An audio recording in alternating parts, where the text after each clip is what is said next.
So, what's your thoughts, brother?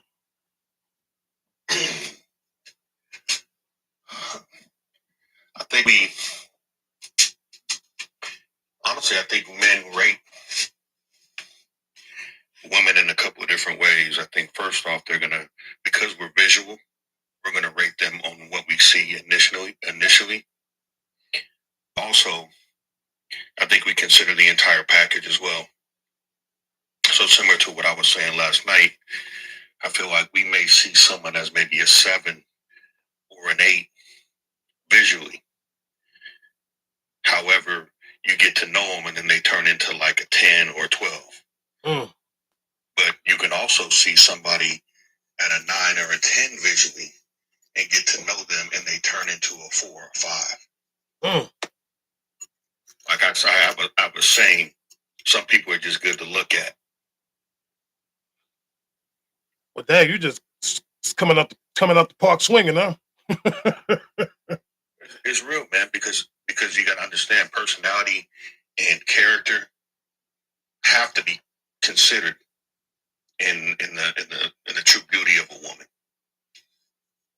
Yeah, that you know what though, I can agree with you on that. You know, some women, it's like they put themselves on a scale and expect for that man to see what they see, but we don't. We only see what we see, Yeah, and some of y'all can be as beautiful as all outdoors, but what destroys your beauty is how you move, your attitude, the way that you talk, some of the things that you just do as an individual. We so, and don't get me wrong, there are some men that just want bad chicks. Like, yo, I need a baddie. I need a baddie. I need a fine chick. I need a woman that looks like this on my arm. If I ain't got a woman like this, I don't want him. And that's him. And that's him. yeah, But the true beauty is what some I think for some women, and this is just me. Good morning, Rock. It's just me. Is this at the end of the day? I don't care because I was a little as a man. I was superficial. Let me put it like that. Yes, I was superficial. I only wanted this type of woman. I only wanted to be with this type of woman. That was my mindset. That was my goal. That's all I stuck on. This is what I want. This is what I want. But I learned that as every time I got that, even if she was a 9 or a 10, she wound up being a 2 and a 1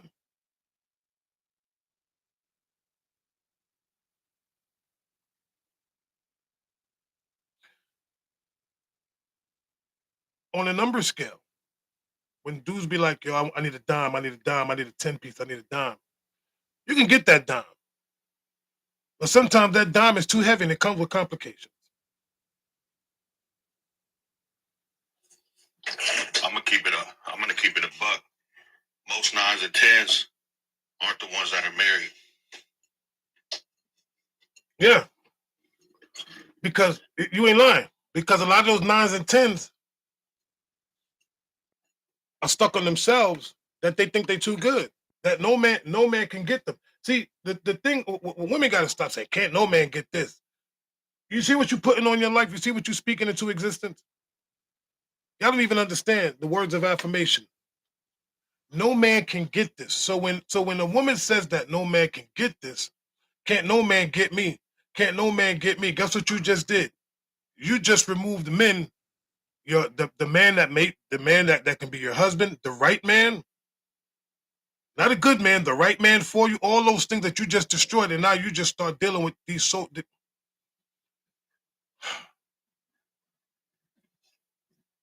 I'm just saying, a lot of times y'all don't realize some of the things that you say that you'll destroy yourselves. You can't blame a man. You gotta blame you. What up, Unc? Words have power. You What, can speak. You can speak things in and out of existence. So,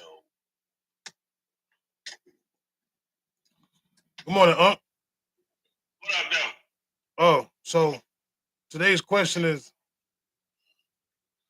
how do how do we men truly rate women? Rate. Mm. How do we really rate them? Like Shucks, that's funny. You know, you wake up, you get your thoughts together, and as I was telling you that, you know, we have to understand our spouses like to talk. As soon as you crack your eyes open. Real talk, it has to be, once you get past the 10, for me, what I call the 5-second attraction, you know, eye attraction, it's really off of who they are, their character. Because with all due respect, I knew I wanted to talk to my now wife shortly after talking to her. Like, I wanted to talk to her and have a real conversation, because I was like, oh, okay, there's something here. So it has really not a whole lot to do with beauty. You want to go, okay, I'm attracted to this person, but it's really what's between their ears.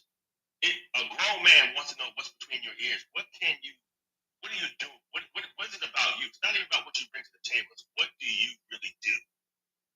You know what I'm saying? It's like, okay, great. Once we get past okay, she got the figure. All right, cool, I'm attracted. What do you do? What is it that you do? Not bring to the table. What is it you do? Because it's something that caught my attention. And maybe go, let me see what you're talking about. And then you have what we say, real conversation, genuine, grown people conversation. And for real, that's when I started going, okay, wait a minute. And it wasn't about checking boxes. It was like, cool. But it was not rated on her beauty. It was really more rated on her character, who she was as a woman. Again, we said it several times, and I think sometimes people gloss over. He who finds a wife. Here's the thing. They're all found. Question is, where are they in the process? Anybody can be a wife, but who's gonna find you though? You gotta be found. Any woman could be a wife, but they don't. Any woman could be a wife. They all can be wives. Yeah. But it's about maintaining the marriage. How do you be? How are you as that woman in that marriage? And I want to say this though. First of all, good morning, brother. What's up? What's up, D4? What's up, Lil Nitty? Welcome in. Blessings to have my brother say, welcome in, Horseman. Welcome in. The thing I want to say is this. Now you got some men that just looking at women strictly for their beauty. I want a bad chick, like I said before. I want a woman that looks like this. I need a dime. I can't date. Like, what is the problem? Because every woman is beautiful in her own form of fashion, regardless of fact. Own form of fashion. Now there are some women that you be like, yo, I've been through them all. I had the pick of the litter when I was younger. I ain't saying older, when I was younger. When I was in my prime, I had to pick. But I chose certain women for certain for certain things that I wanted at that time. But as you get older, it shouldn't matter what this person truly looks like. You should be, you learn how to look on the inside of a woman than just looking at a woman. And when men can truly learn to look inside of her, you'll see something different. You will truly see the beauty of that woman. But there's brothers that only looking at the shell. They only looking at the shell, and the inside the inside could still be developing that pearl. You know what I'm saying? And it's like I see this woman that looks like this. She's a 5, and then I see her and she's a 10. But I don't want that 10 because everybody wants that 10.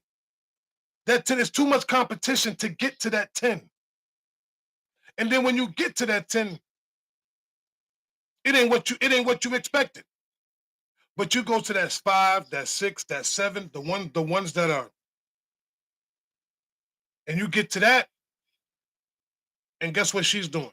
She has become the best thing to you, the best thing since fried ice cream. Yeah, I think before you hopped in, and Eddie and Ford, good morning. I was talking about how number one, most 9s and 10s aren't the ones that are getting married. Those are the people that are just good to look at. They really are, and it's a hard truth. It's a hard truth, but it really is the truth. What happens is, and I was saying earlier, some people are just good to look at. Those 9s and 10s are good to look at. But when you're really looking, because we also know this, a 9 or 10, a lot of times when you have conversations with them, they turn into 5s and 4s. And there's 6s and 7s that you have conversations with and connect with that turn into 10s and 12s. Because it's not just about what you look like, even though men, we are the very first thing we do is we see, we're visual, right? Right. So we can rate someone just on a from a physical aspect right off the bat. That's what we think they are. But that doesn't necessarily mean that is who they are. You know what I mean? So yeah, just because you look good, all money ain't good. We heard that. We are, all money ain't good money. We've heard that term before. And that's the reality. The reality of it is it takes, to be a true 10, it takes personality. It takes consistency. It takes loyalty. It takes honesty. It takes, I don't like to use the word humble, but I do want to say it, lack of arrogance, lack of ego.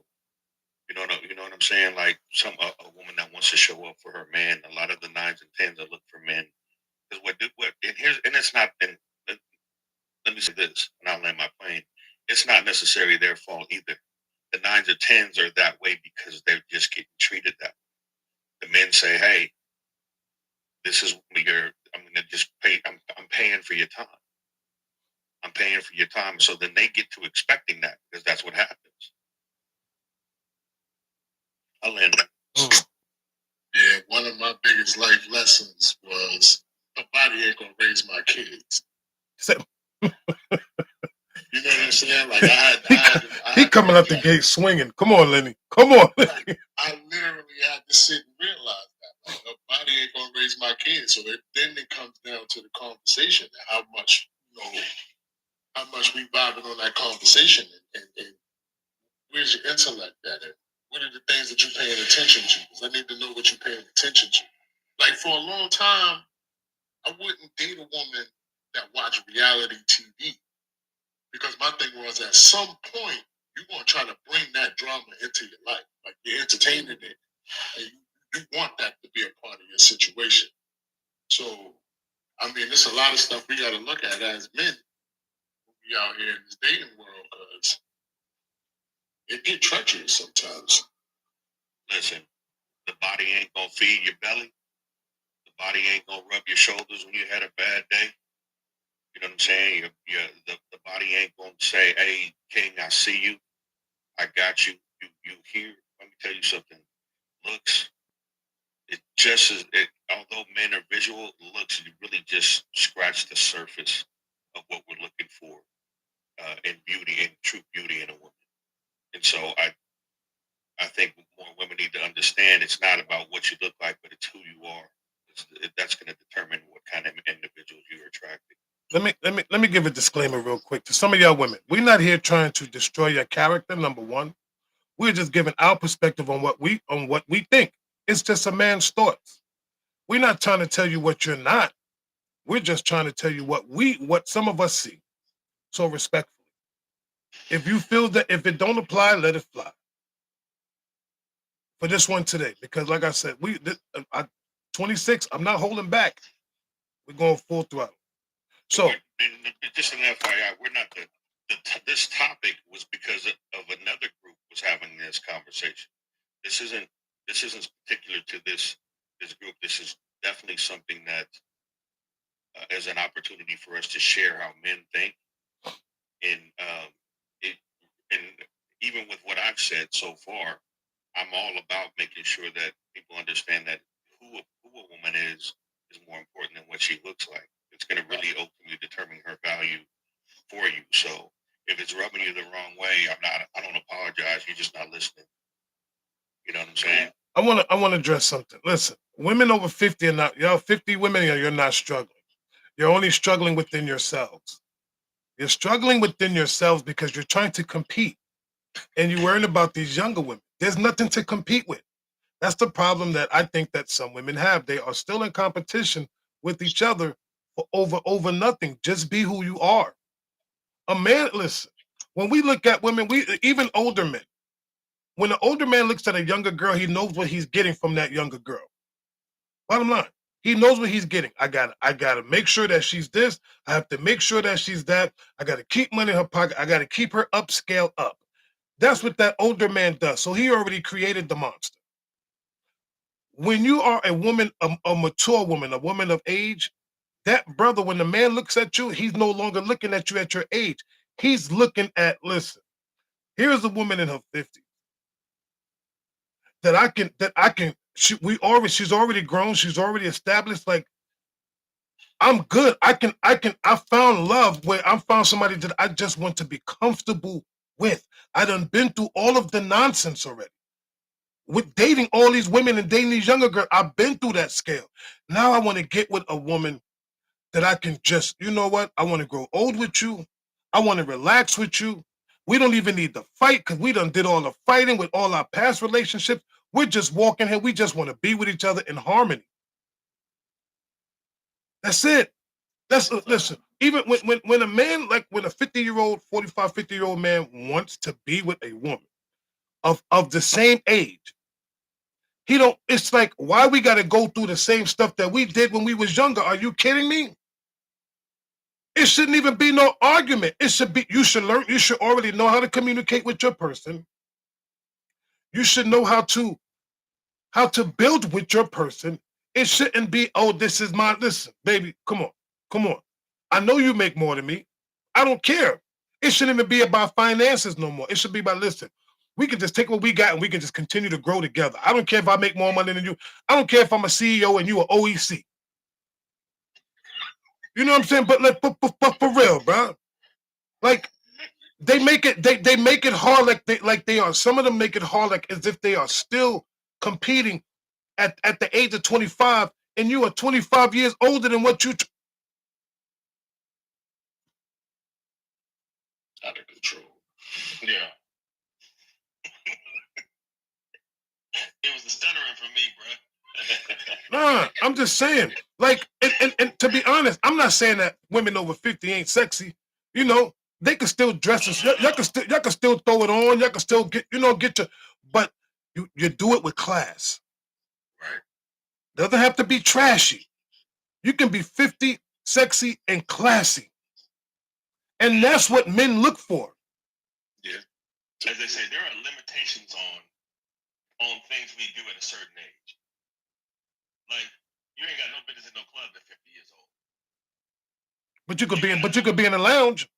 Yeah, you can be in a lounge. You can be at a private event. I'll even give you a day party. But club from 11 to 2 in the morning? No, fam. You ain't got, fellas, you got no business wearing plaits, braids with gray hair. Stop. Stop. And we not even, as we said before, don't even get me started with skinny jeans. Don't let me do that. Don't. And that's just a real conversation. Like, come on now. We it's called grown people stuff. That's young people stuff. When we start doing that, come on now. Different strokes for different folks. Let's not do this. And we should definitely not be having the same conversation that we had when we were 25 and 35 and 45 and 55. Why? Come on, That means you're still immature, really. And you can't blame your development because you're already done. It's up to you now. Chemistry wise and biological wise, after you hit 28, it's on you. You can't blame nobody. I do. You gonna walk around here being a little kid, acting like a little kid, thinking you're a little kid. Okay, you're gonna get little kid results. I do want to say this for ladies and gentlemen, for those people that are here, can you please just tap the screen? Just tapping the screen is the heartbeat of this live. Respectfully, I truly appreciate y'all. You don't have to if you don't want to. I'm just asking. Yeah, I think one of the things that I find that some people struggle, in men and women, because you start talking about the braids with gray hair, and I'm thinking of Snoop Dogg. But I feel like people take the fun out of aging gracefully. You know what I mean?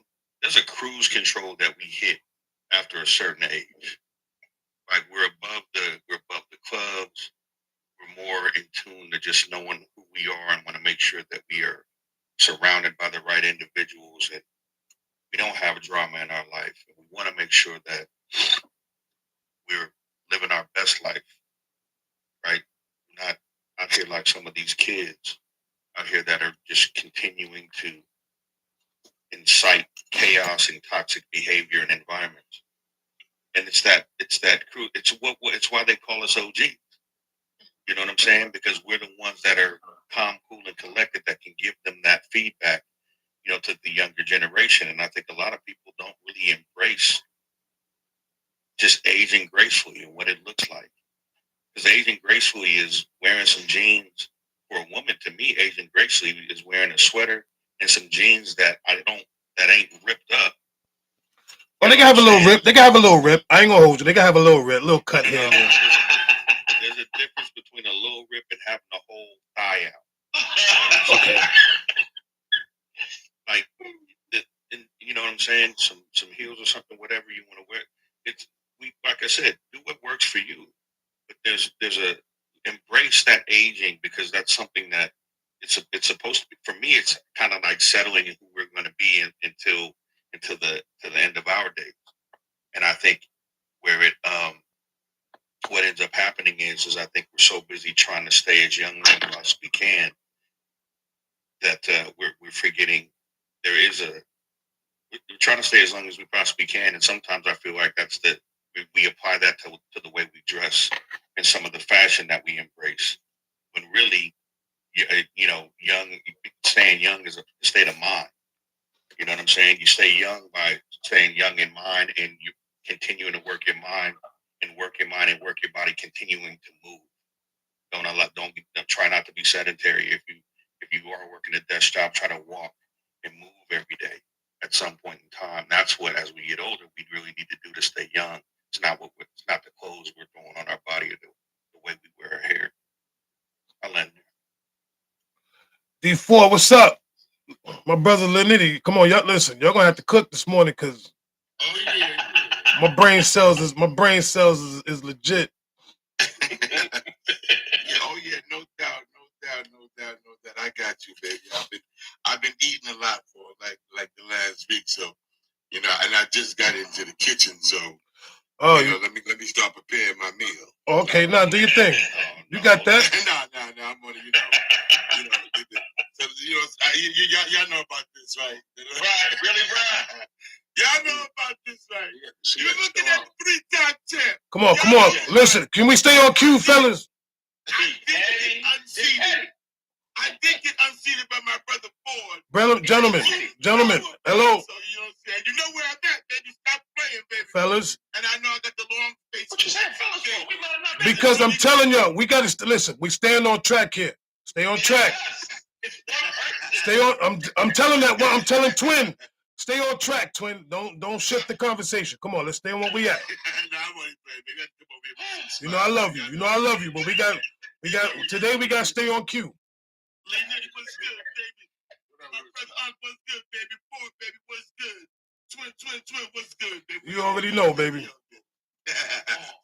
So you know what? Great conversation. Great conversation. Y'all like that hat though. Yeah. No like that hat, Lynn. Let's stay on point. Yeah, you right. But I'm a hat person. My bad. All right. Let's reset the room. Let's reset the room, fellas. Let's reset the room. I'm sorry. Let's reset the room. See how men get caught up? This is what happened. But listen. I know I had a moment. I'm sorry. Yo. My bad. I look, I'm telling somebody else I got off cue. My bad. Let's reset the room. So, yes, question of the morning. How do we truly rate women? Behavior, character, obviously. The general things, and then we can get into them.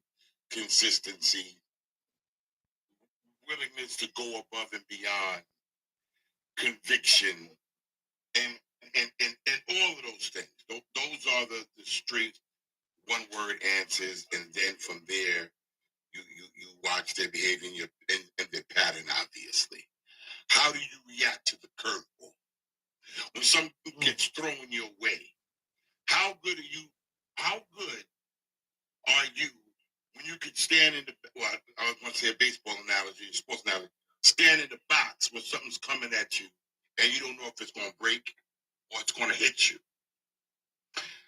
How great is your resolve if you got hit? Can you get back up and get back into it? Because those are the principles of life. Those are the principles of life.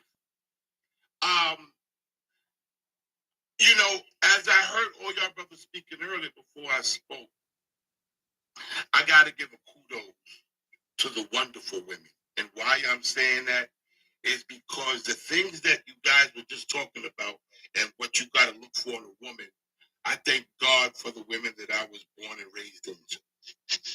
I learned from very young the kind of woman you're going to need in your life to make it. I learned that from very young by watching my mother and watching my aunts, how focused of women that they were. They took care of their houses. I mean, you watch the family dynamics. What TikTok and what we and you know, a lot of people on here talk about, and the roles of a man and a woman. I watched that in real time. So, brothers, a lot of us that are, oh damn it, oh, okay. I've watched it in real time about how is it to be as it pertains to the role of a man and a woman, just based upon what I saw. And as I give you, ladies, and even men, really, eye candy is beautiful. It is. Nobody's going to run away from it. We all of us want to wake up to something that we could love and we could all be proud of it, just in terms of visual. But that right there, at the end of the day, if you think that that's going to be the catalyst as into you getting that breakfast in the morning, it's not. If that's going to be the reason you think you're going to get that great job or you're going to get that lift when you're feeling down, it's not. If you think that that's going to be the person to say, get your punk behind up and get back in there because I'm relying on you. You signed up for this job. I'm not taking you because you're some chump. I don't want to jump. I want to need a man. You courted me this way. You showed me that this is who you were. Take your panties on, take them panties off, and put those drawers back on. Did you find something? Was you hanging out with somebody that made you this way? Because you wasn't that way for the first 2 years I know you. Oh, you've been hanging out with that dude over there, Pretty Tony. Pretty Boy Floyd, you've been rocking with him. Remember the movie from remember that movie Penitentiary? But my thing is, but listen, here's my thing though, bro. Here's my thing. You know, when we looking at a woman, right? I mean, we got to truly be honest with ourselves. What are we really looking for? Because we do we really as men really have a clue what we looking for, or because we always say this type of woman I want, this is the woman I'm looking for, but is it more than just what we looking for? Because sometimes we can see what we looking for, and that woman don't be for us. But then the ones that we don't see that we're not looking for, those be the ones. So do we really know what we want? Or are we just looking at them from the outside? Let's be real, because here's the thing. We fall in love with the character of the woman, how she moves, the thing that she does. We don't just fall in love with her because what we see. The thing about it, if you can't hear and all you have is vision, you be in trouble. Exactly. To my point is when you're that person, you're talking about the women, and so when you look at a woman, this is what you need. But that's what you need. This is what you just said again. Is what I was saying. That's what you need. But we don't but we don't truly know what we need, bro. Like, I'm gonna be honest. We only know what. Let's be clear. We only know what we want. We don't know what we need. We don't know what we need. You know what? You know when it hits us. We need a wife. Don't get me wrong. We need a companion, but we don't know what we need inside that woman until we get to learn her and knows who she is. I gotta be honest. I never knew what I needed. I just knew that I needed a woman to be with me, to make me feel whole, to feel me. But I didn't know what I needed from that woman. It's a big difference. Okay, I'll take you from there. You know what you need. Each woman is different. So what you need is going to rely. You know what you need. That's the goalpost. You know, a good way of you knowing what you need. A lot of it has to do with what you were raised on. If you was raised on something that's worthy of saying, "This is what I need." I watch how my mom do it. I watch how my aunt do it. My good friends' mothers and stuff like that. I watch that. So in a great way, you may have the upper hand based on your environment of the representation of the woman. Right. But what I'm saying, if but you're on your own, if you're hear me well now. If you're on your own, that's when you're figuring it out. If you had the representation, you already got the answer in your back pocket. Now, based on who you are, how well you was watching and learning and taking notes, and what you was afforded, depends on how you're going to be looking at what you need from what you want. But a lot of society's ills dictate to us what we think we want and what we think we need, and then we find out because we never had the goalpost that was established from when you started this game. okay, so let me put. I'm gonna say something, and I'm gonna go to Unc and Ford. The thing is this: when we grow up and we see the way our fathers and mothers and fathers act, we think that's what we need. I don't want what they had because I've seen. Because here's the beauty of that.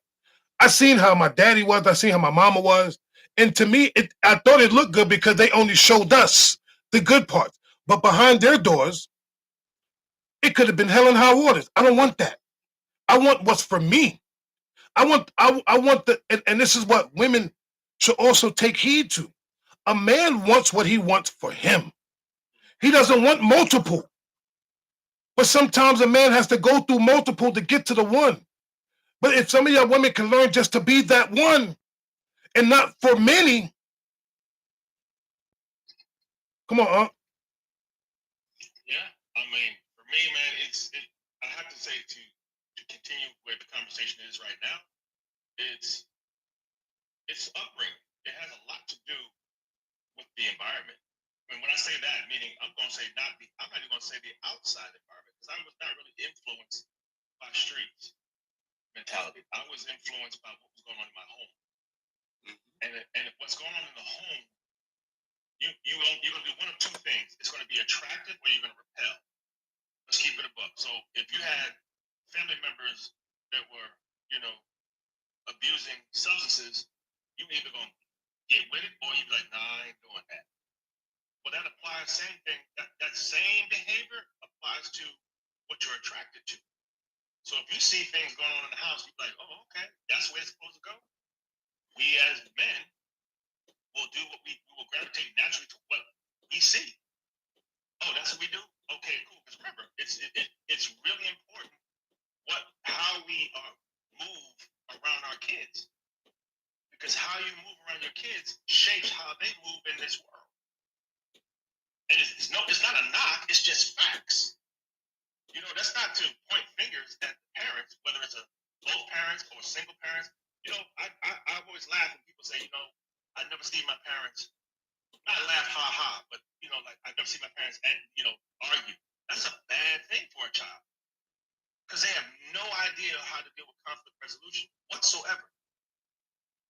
But we think, but a lot of people think that that's a good thing. They never saw that. No, that's not good. It's not. It's actually detrimental. Because now we got kids who are out here, because I work in the education field, who just don't know how to properly go about diffusing the situation. They just want to go from 0 to 100 and think it's okay. No, it's not okay. But I really want to say again, let me get back to what I want to make it. It's simply this. It is important what you are exposing kids to. When I say kids, I'm talking about from 0 to 25, 28. Here's what we need to stop doing. The real narrative, and it's been said by several wise people. We really do need to stop kicking our kids out of our house. At 18. At 18. If they gonna leave the house, then okay, they leave your house and they have a house, and you're showing them how to maintain and parlay that house. But see, here's the thing. Again, this is no slight on anyone. If you don't know, you don't know that you don't know, and that's the thing. What we're talking about is why we are. And here's the thing: some things are just innate. So isn't it amazing that we as men will go look at a woman in our younger years, and what takes over is a lustful look, like, yo, I want that. But when you get older, you're like, okay, she bad, but man, I'm good. And we already know, real men know, if you can get with a girl, if a girl want to get with you in one night, you be like, how many other brothers did this? And you be like, I know I ain't ugly, but I ain't fine, but I'm certainly not ugly. So, that's what I'm saying. We're not stupid. We have some instincts, but it's like, hey, we don't want to deal with all that foolishness.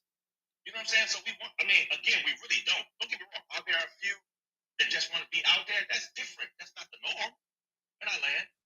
I just want to piggyback real Hold on. Hold. Don't you can't skip, brother. Come on, that man been waiting, man. You gonna give me this like that early this morning? Brother, you didn't hear my order? Listen, it's 2026. I told y'all.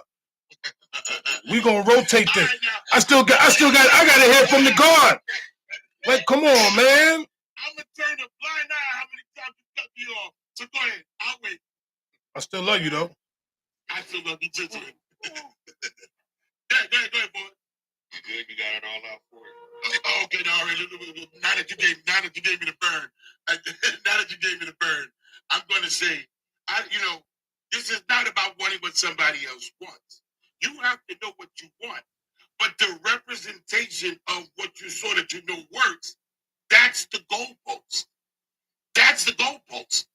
So you show me the goalpost on the mother and the father, but this is what I want, but aligned with the goalpost of where it stands. So just because you have it, just because Brother Unc got it, I don't want exactly what he has because that's tailor-made for him. But that goalpost that he showed me, that's what I want. That's what I desire. And then I'll make it my own. I rest, brother. Yeah, I think one of the things we're not having. Can everybody go mute? Because I don't know what I'm hearing in the background that's irritating. One of the things that I don't think we're speaking about is, generally speaking, women are told what to look for in a man. Men aren't told what to look for in a woman. We're not.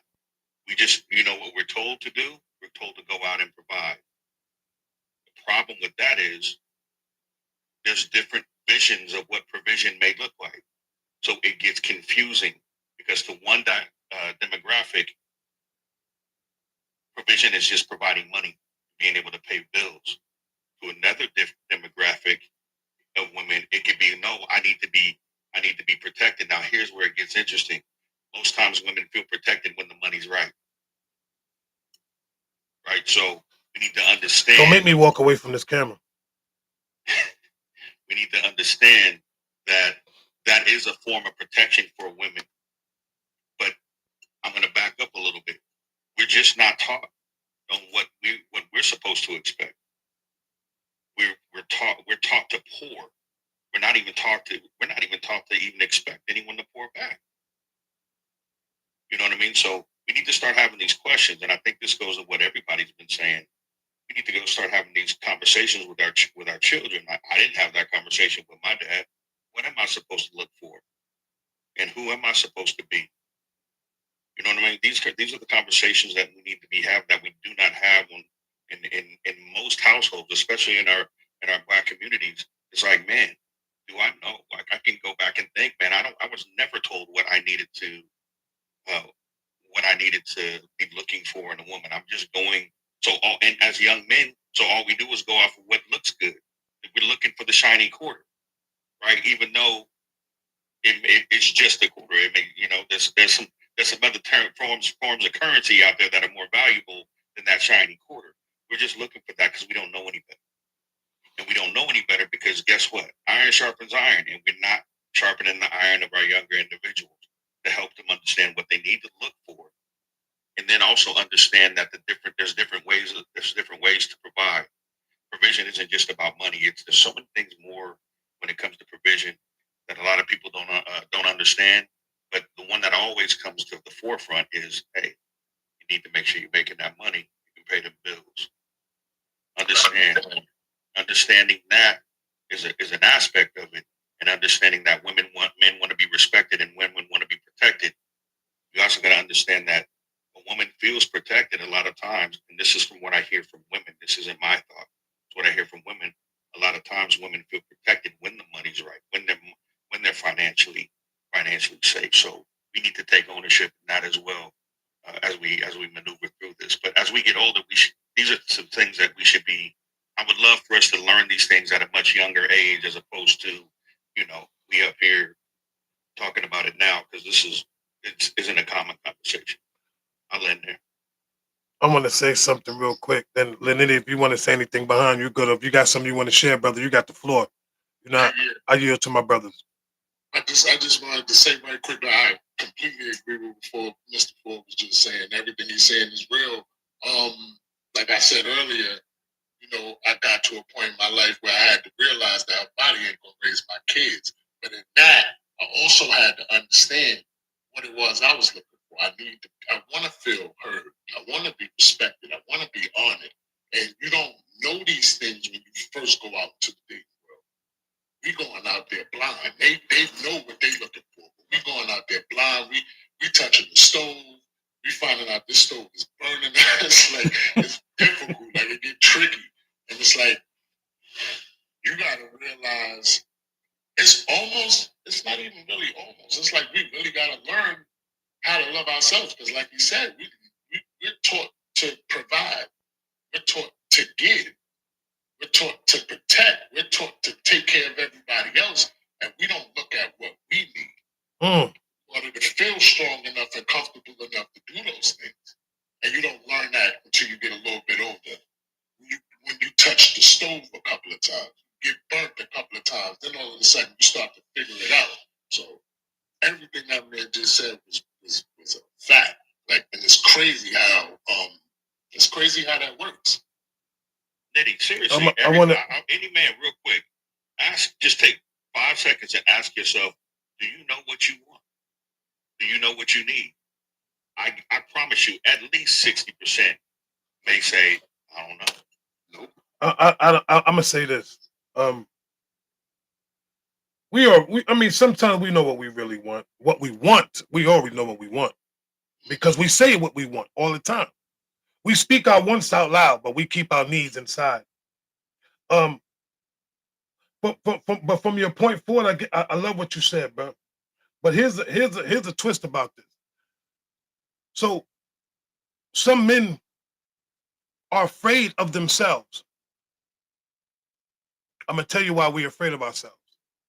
Because if I'm not making enough, I'm not good enough. If I don't look good enough, I'm not good enough. Meaning, if I don't make enough money, how can I take care of the woman? Now I gotta second guess how I move. I gotta second guess how I move. Like, nah, I don't have enough to do this. I don't have enough to do that. And sometimes we forget to look at the woman that we with and the woman that we chose, and know that guess what? This woman got me. We have to stop worrying about all the stuff that we can do as a man. And sometimes we can't even compete with the woman that we with. And stop like we just have to do us and know that, listen, she's doing this for me, she's doing that for me. I'm moving this kind of way, she's moving this kind of way. She got my back. That's how I look at it. I'm gonna tell you for fact, verbatim. There are things that I can't do that my wife would be like, I got you. I got you. And was doing it before we was married. So that told me the type of character that she was. And this is what these are things that men should be like, you know what? I'm secure with the woman that I'm with. Bottom line. Bottom line. It should be nothing else more than a security blanket because you should be secure within each other. We gotta stop. I'm saying, brothers, we gotta stop judging these women. And when I say 1s and 10, from a 1 through a 10, I'm not talking about your looks. I'm talking about the way that you treat a man. You treat a man like this, you are a 1. You treat a man like this, you are a 10. We get 10s in our lives and be dropping them down because now we want to deal with the superficial 1s and 2s, the superficial 10s and 5s, not the real ones. All that beauty, all that makeup, all that stuff, listen, that's their vanity. That's not mine. That is that woman's vanity. She could have it. She got it. Baby, do your thing. If you feel that's what makes you feel beautiful as a woman, knock yourself out. I'm not here to tell you why you putting all this stuff on. I don't care. Do you? I want you to feel beautiful. See, these are things that we stop telling our women. And I'm realizing right now, even at this point right now, I'm preaching to myself. Oh, I don't like women that wear this hair. I don't like women. No. You know what? That's what makes you feel beautiful. Throw it on, because if you feel beautiful, that makes me feel good that you feel beautiful. We're not teaching. We're not talking life into these women.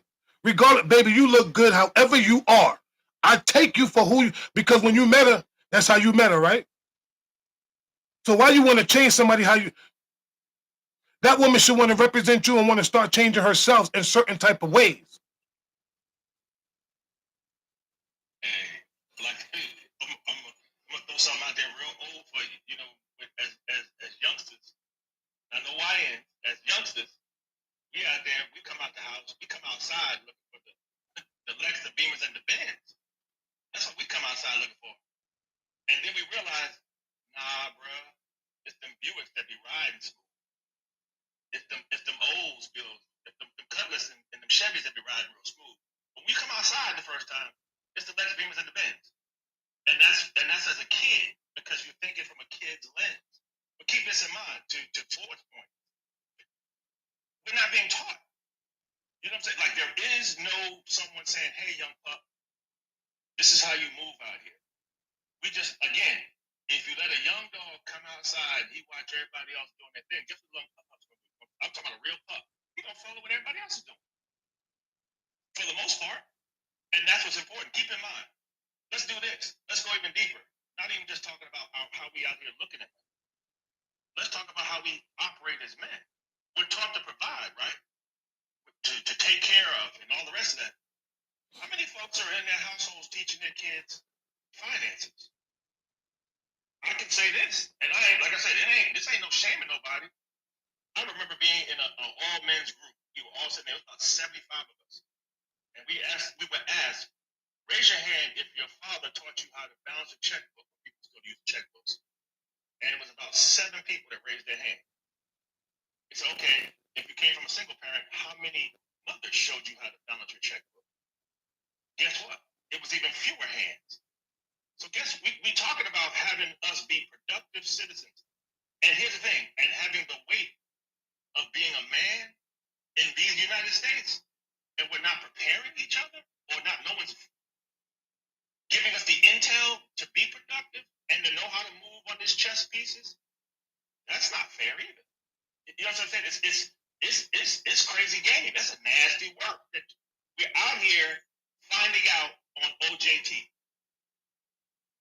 On the job training. On the job training in real life. And then when we go left, guess what?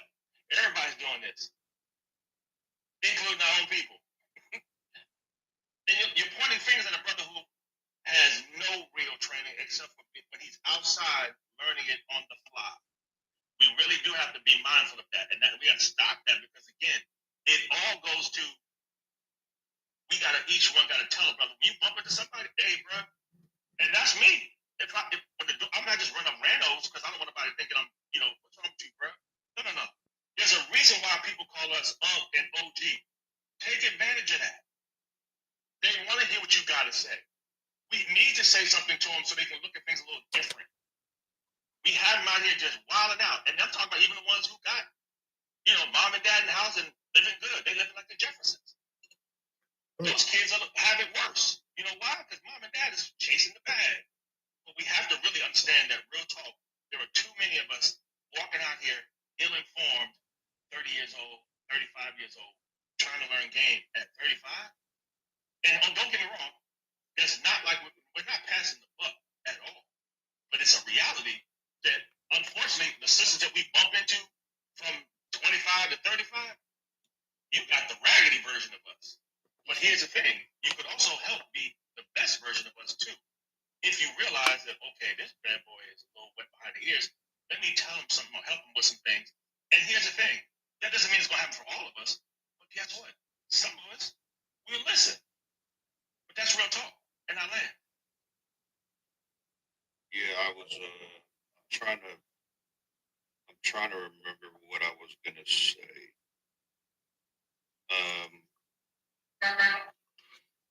Okay, Velvet. You had said something about, I think you said, this is what I'm gonna say. Most people are afraid of the unknown, right? Most people are afraid of the unknown. That's where the opportunity is, because we don't know ourselves. We don't know who we are. We're not aligned with what our purpose is.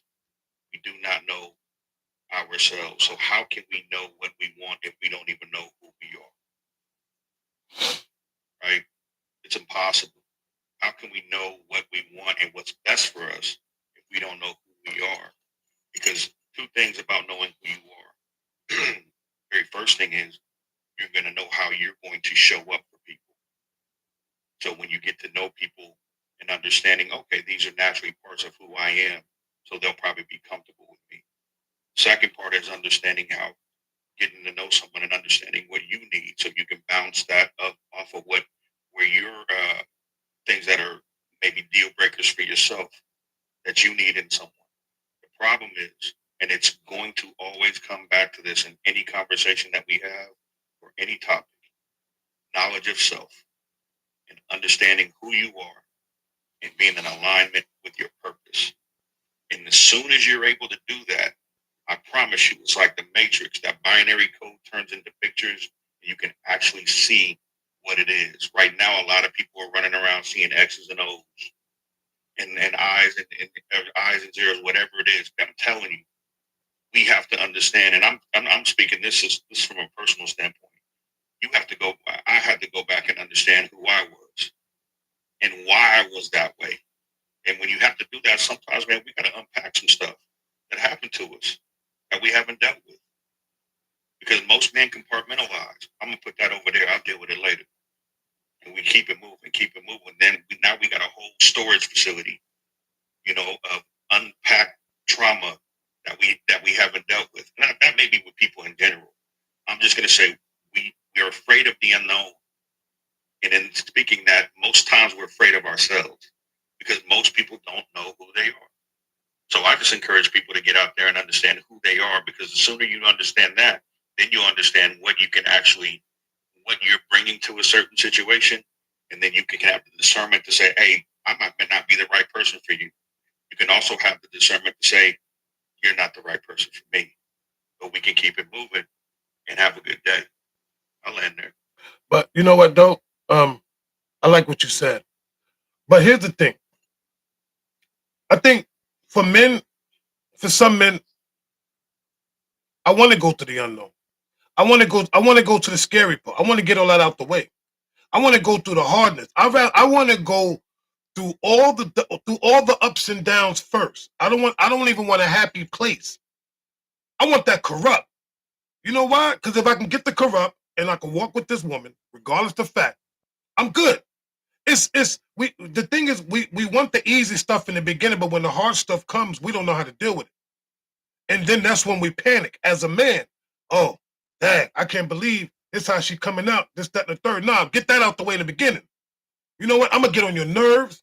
I'm gonna shake the tree. I'm gonna rattle your doggone feathers. Because that will tell me the type of woman that you are. And if I'm able to deal with that. And if I can deal with it, then I'm gonna stay. If I can't deal with it, then I'm gonna walk. I'm giving myself an option.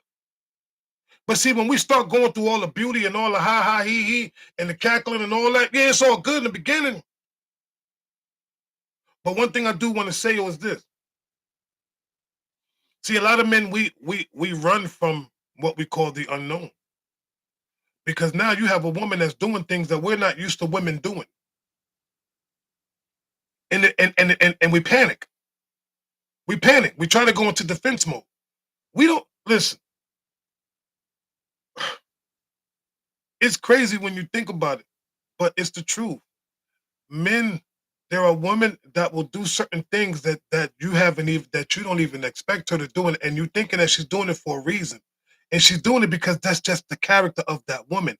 Sometimes we destroy the character of a woman based on our own analogy and things that we. Come on, fellas, let's keep it a buck. We the ones that be doing. We gotta hold ourselves accountable when some of these things that we do to some of these sisters. And I'm not giving women a pass today, but at the same time it starts from us. Once again, we said it yesterday. Are we not the heads? So everything starts from here and works its way down the body. The brain controls the body. Without the brain and the heart, guess what? You're done. So think about it. You get a woman that's doing stuff for you that you have, it's sometimes what we say, man, this is too good to be true.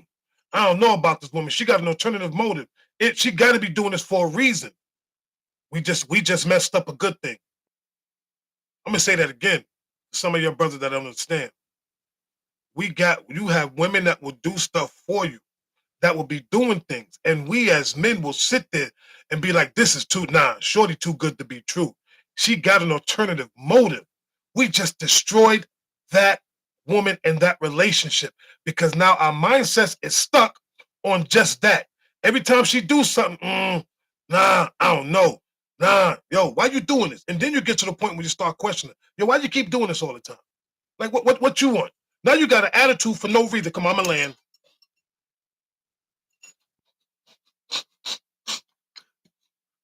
Yeah, I see you sneaking out the back, bro. I see you sneaking out the back, but you cooking. You definitely cooking.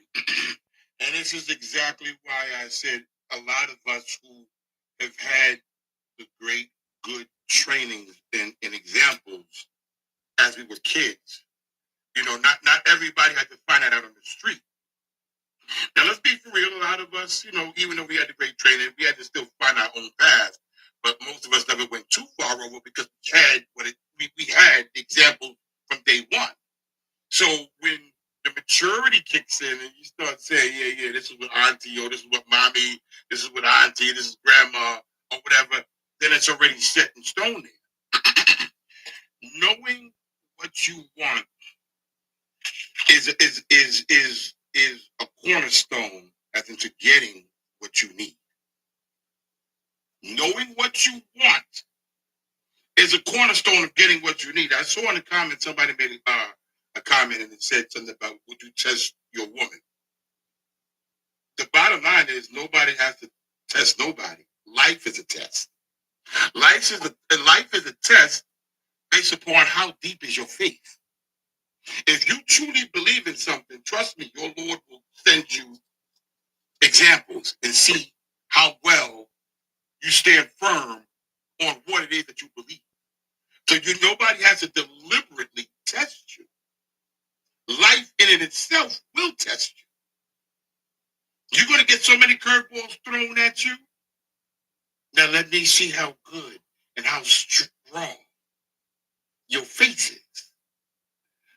Can you look down the eye of a barrel and stand strong with your conviction? So you don't have to worry about testing to nobody. Life in it itself will do that. I land.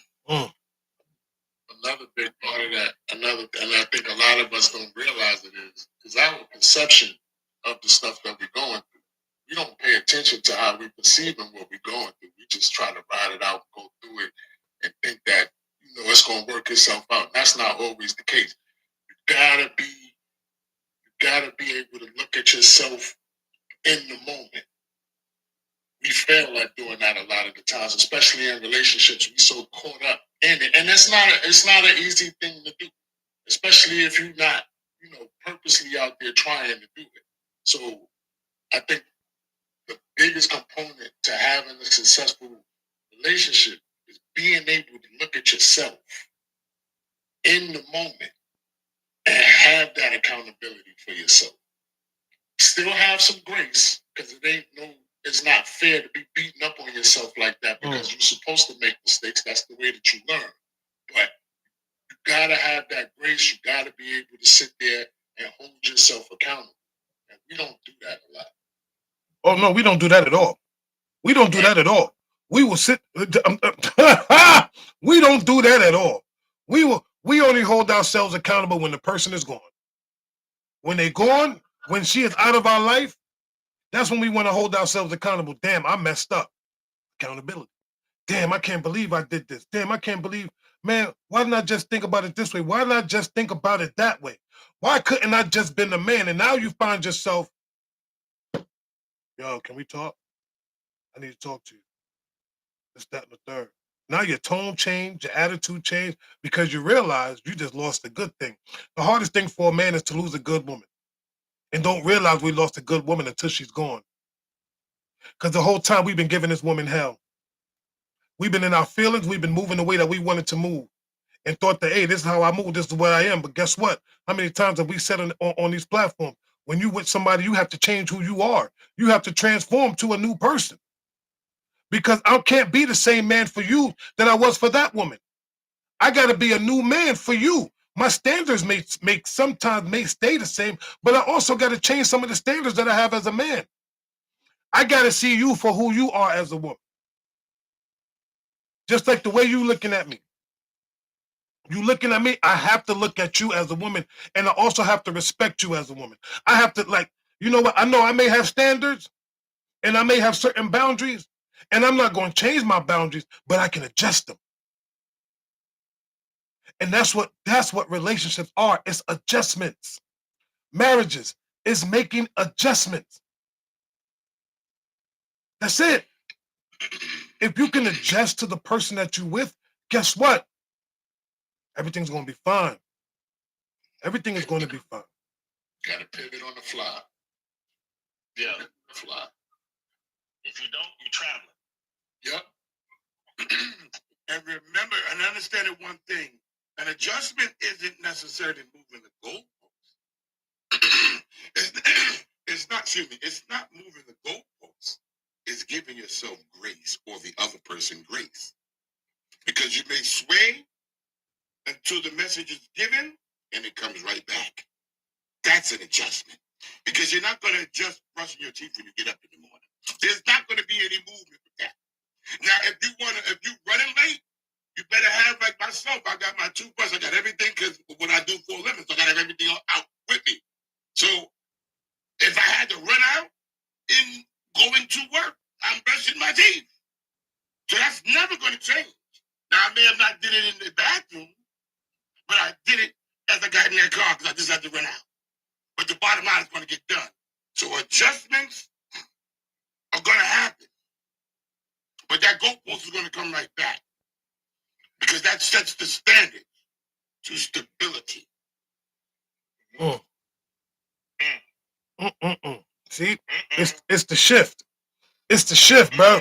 We man, yo, I say this, I love my brothers, man. I love y'all, man, for real. Like, I don't throw that word around, and I don't love everybody, but I love y'all, man. I may have love for people, but I love y'all, man. And it's the vulnerability part. Like, I have to sit here and think about some of the things that we as men that we have men digested and need to regurgitate, because I know it sounds nasty, but our movements is terrible, bro. Men's movements, our movements are terrible, man. We want to blame the women for so many things, but guess what? We are the cause of the majority of and some of them have their own issues. Once again, some of these women already coming damaged because they were just damaged. Had nothing to do with a man. That was just who they are. They just became that way, and it is what it is. And we're not here, and everybody's not fixable. At the end of the day, though, I can only speak for brothers. I can only speak as a man, not for men, but as a man. It's like our choices have been disgusting. We can look at, and we can be honest with ourselves like that. You know, when I look back, I've chosen some terrible behind women. My choices was jacked. Because here's the thing: if you made the right choice, you got the right woman, you good. You will still be with that one woman right now. Women now. So No. We gotta call it for what it is. If you say because every woman that we get has been that, yo, she's the one. How many women have we said was the one and wound up being the none? Okay, so that's what I'm about to ask a simple question before you keep talking over me, bro. My bad. My bad. Hey, well, wait a minute. Are we talking 26 Velvet, and everybody can get it? Hey, yo, everybody can get it. Look here. So here's my question. What age are we talking? Are we talking 35-year-old Angelo? Are we talking 25-year-old Angelo? Which one are we talking about? I'm talking all ages from the time that we started. From the time, yes. I got pushback then. No. Okay. I'm gonna tell you, but I'm gonna give me pushback. Here we go. I'm gonna say this. So let me ask you a question. So you telling me that you're expecting 25-year Angelo and I didn't know 20. 25-year-old Velvet. All this right here is working? Yeah. Stop it. I call cap. It was working for. Listen, it was working for the moment that it needed to be working. No. Listen, I tried. Okay, I tried. No, I ain't mad at you. Now, if we're talking 35-year-old and up, Angelo, yeah, he need to know better. Yeah. And in that case, he was doing what an immature man would be doing, taking advantage of the situation and being selfish and selfless. That's what was happening. So I can't get mad. He don't get a pass because violating the laws, you got penalties. But in life, if you violate these, remember, because at the end of the day, I always tell myself God has a sense of humor because how I treated some sisters at 25 and didn't have to mess around and have 2 daughters, I was like, ooh, that's not cute. I don't play that about my babies. You follow me? Because I was like, if I met me with my bro, you need to keep it pushing if I hurt you. I'm about to go, hey, look, I'm going to need some commissary and you keep playing my daughter. That's I love it. Real talk. But I hear what you're saying. I get what you're saying. But here's the thing. Real talk, though, as an older brother, I was the brother that was like, you know what? I knew I was trifling. I want to go back and at least apologize to some of those folks I treated like that. Because I knew at that point in time, I was on a mission to fulfill just my own needs. I ain't caring about yours. But that had nothing to do with me just being selfish. That was as some of my brother said to my right. It was my perception. That's what I was supposed to do. You know what I'm saying? The perception what I was given as a download of information was it was my responsibility to treat a woman the way I felt like treating her. I didn't say that's right, but that was the perception that was given to me. And again, as I say, the names will be nameless because I ain't gonna put nobody's name out there. But the information that I was given on how to get out here in these streets at 18 years old was to use a person, specifically a woman, the way I saw fit to meet my need, not theirs. Again, what does that say? That says that number one, I had a perception that was very close-minded and selfish. That doesn't negate the fact that it was wrong. It was terrible. But as I said, as we got older, you go, man, this ain't how I want to operate. Because again, here's the thing: you also find out it can happen to you. And once you get drugged across the ground, and have and did at 25, 30, and you like, ooh, did I just get drugged? Yeah, bro. You got dragged, and it don't feel good. But that's when it's worse than that first time you went to the party and the girl you asked that said no. But you know what the sad part about that is? But see, that when you as a man, when you get dragged through the mud, that transforms you. It transforms your mental. You go into a dark place but don't even realize you're in a dark place. And it's terrible because now you are out to seek and destroy. Because every woman that you get mentally, you become a dog. Those men become dogs and they don't take the time to rewind themselves, to be like, you know what? I got to chill for a minute. These dudes go out there like, listen, I've been hurt. I've been down that road as a youngin', which put me in a place of like, yo, I'm trying to knock down everything with no love attached. I'm gonna feed these women these lies. I'm gonna get what I want from them, and I'm gonna bounce on their behind. That's what I did. That's what men do when they get hurt. Even grown-ass men at this big age, when they get hurt, their mindsets change. Yo, you know what? I can't trust women no more. No, you can't trust that woman. See, that's the difference. We can't label them all because they're all not the same. And this is for men and women alike. Just because somebody hurt you, you can't say I don't trust men. No, you don't trust that man that you dealt with. And stop trying to find somebody the same way. Come on. We try to find the same woman, the same type of woman in a different form. No, absolutely not. I want something totally different. And that's exactly what I did for myself. I needed something totally different from what I was used to dealing with. And I got the opposite of everything that I've ever dealt with. And the reality of it is this, right? If you can't look at yourself from 20 years ago and say, I was an idiot, you're probably still an idiot. And that's just, we're just gonna keep that above, right? You're probably still a little slow.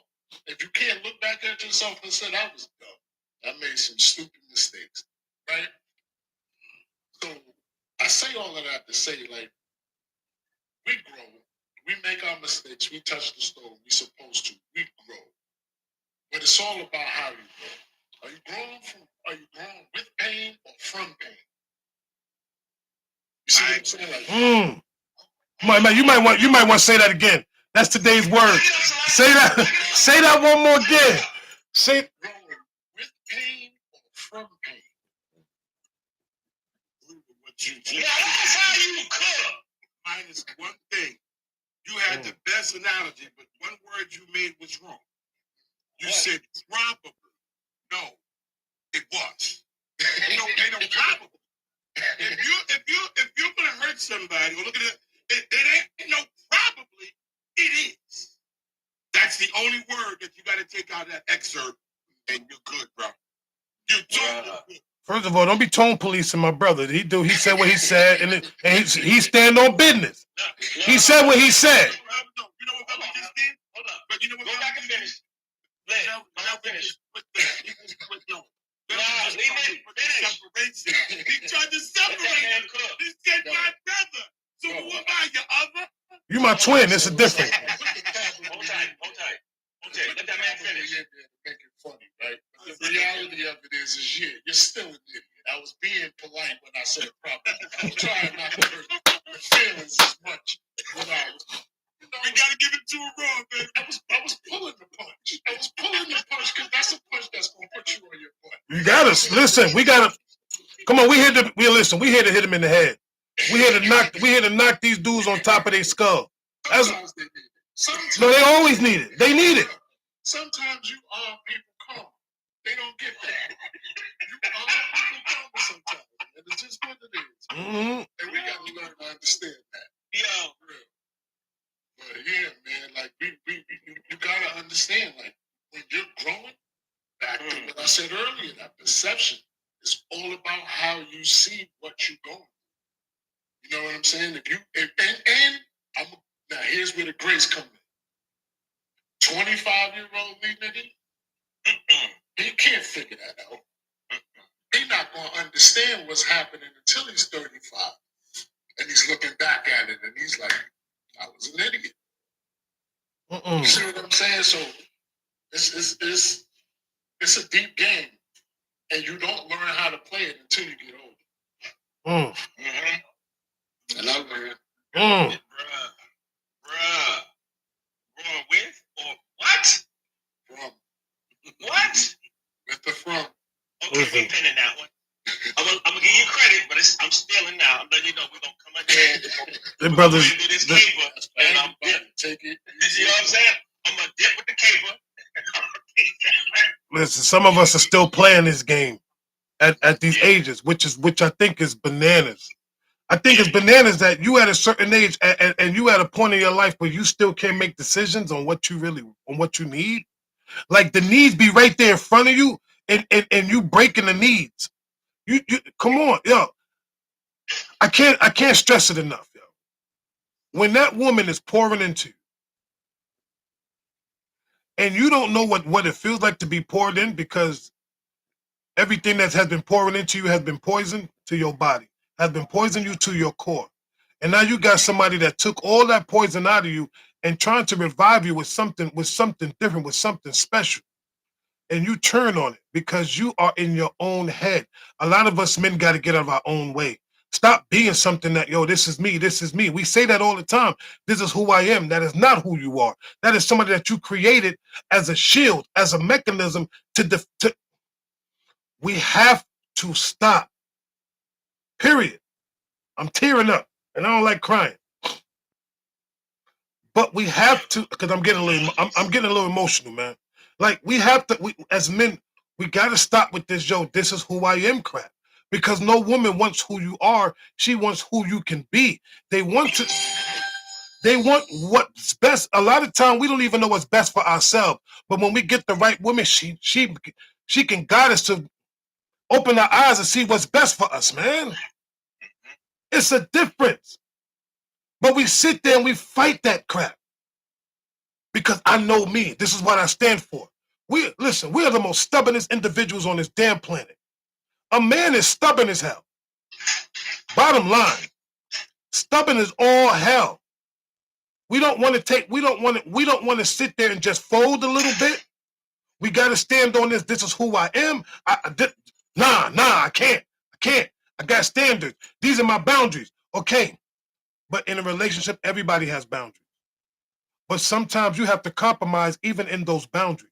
You have to release some of those boundaries, and she has to release some of her boundaries, so you guys can coexist. You can't coexist if you both got boundaries and you're both bumping heads. Last I checked, I'd rather be like this with somebody than be like this because I'm fighting. Open up. Unite. Stop keeping a closed fist. Open your hands sometimes and reach out for the other person's hands and grab each other.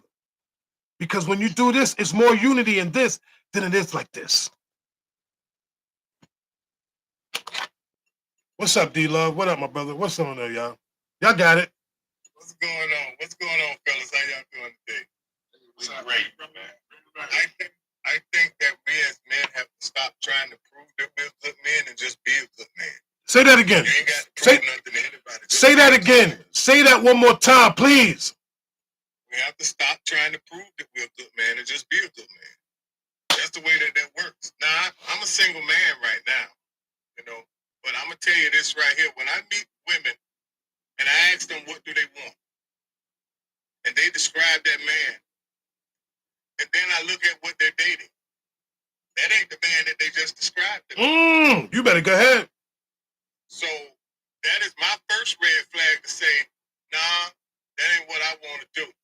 Because, Velvet, I hear what you're saying about us fighting and opening up, but that opening up is earned. That opening up is earned because I have the understanding that you got my best interest in heart, that you got my back, that you're going to hold me accountable just as well as support me, not just be selective in what you do for me as a mate.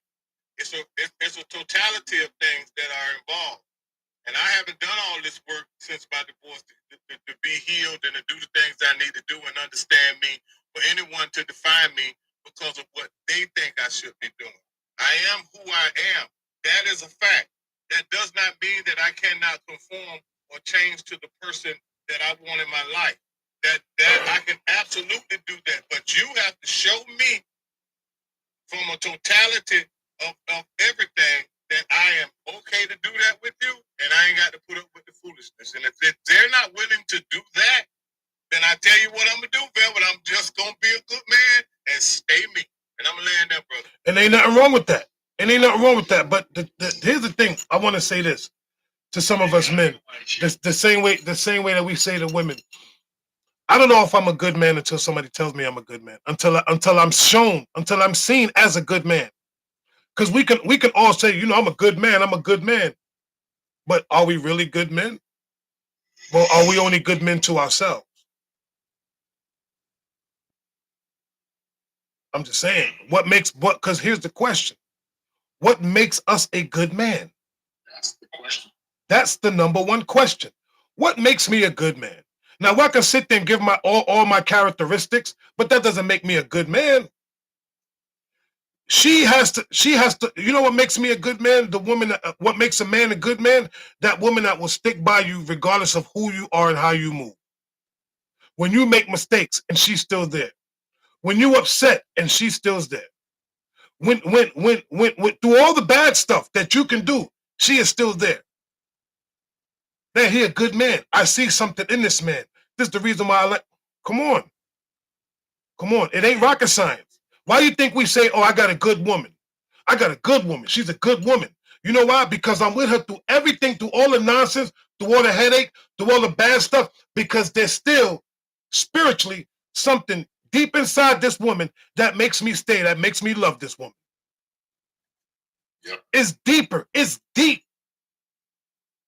It's skin deep.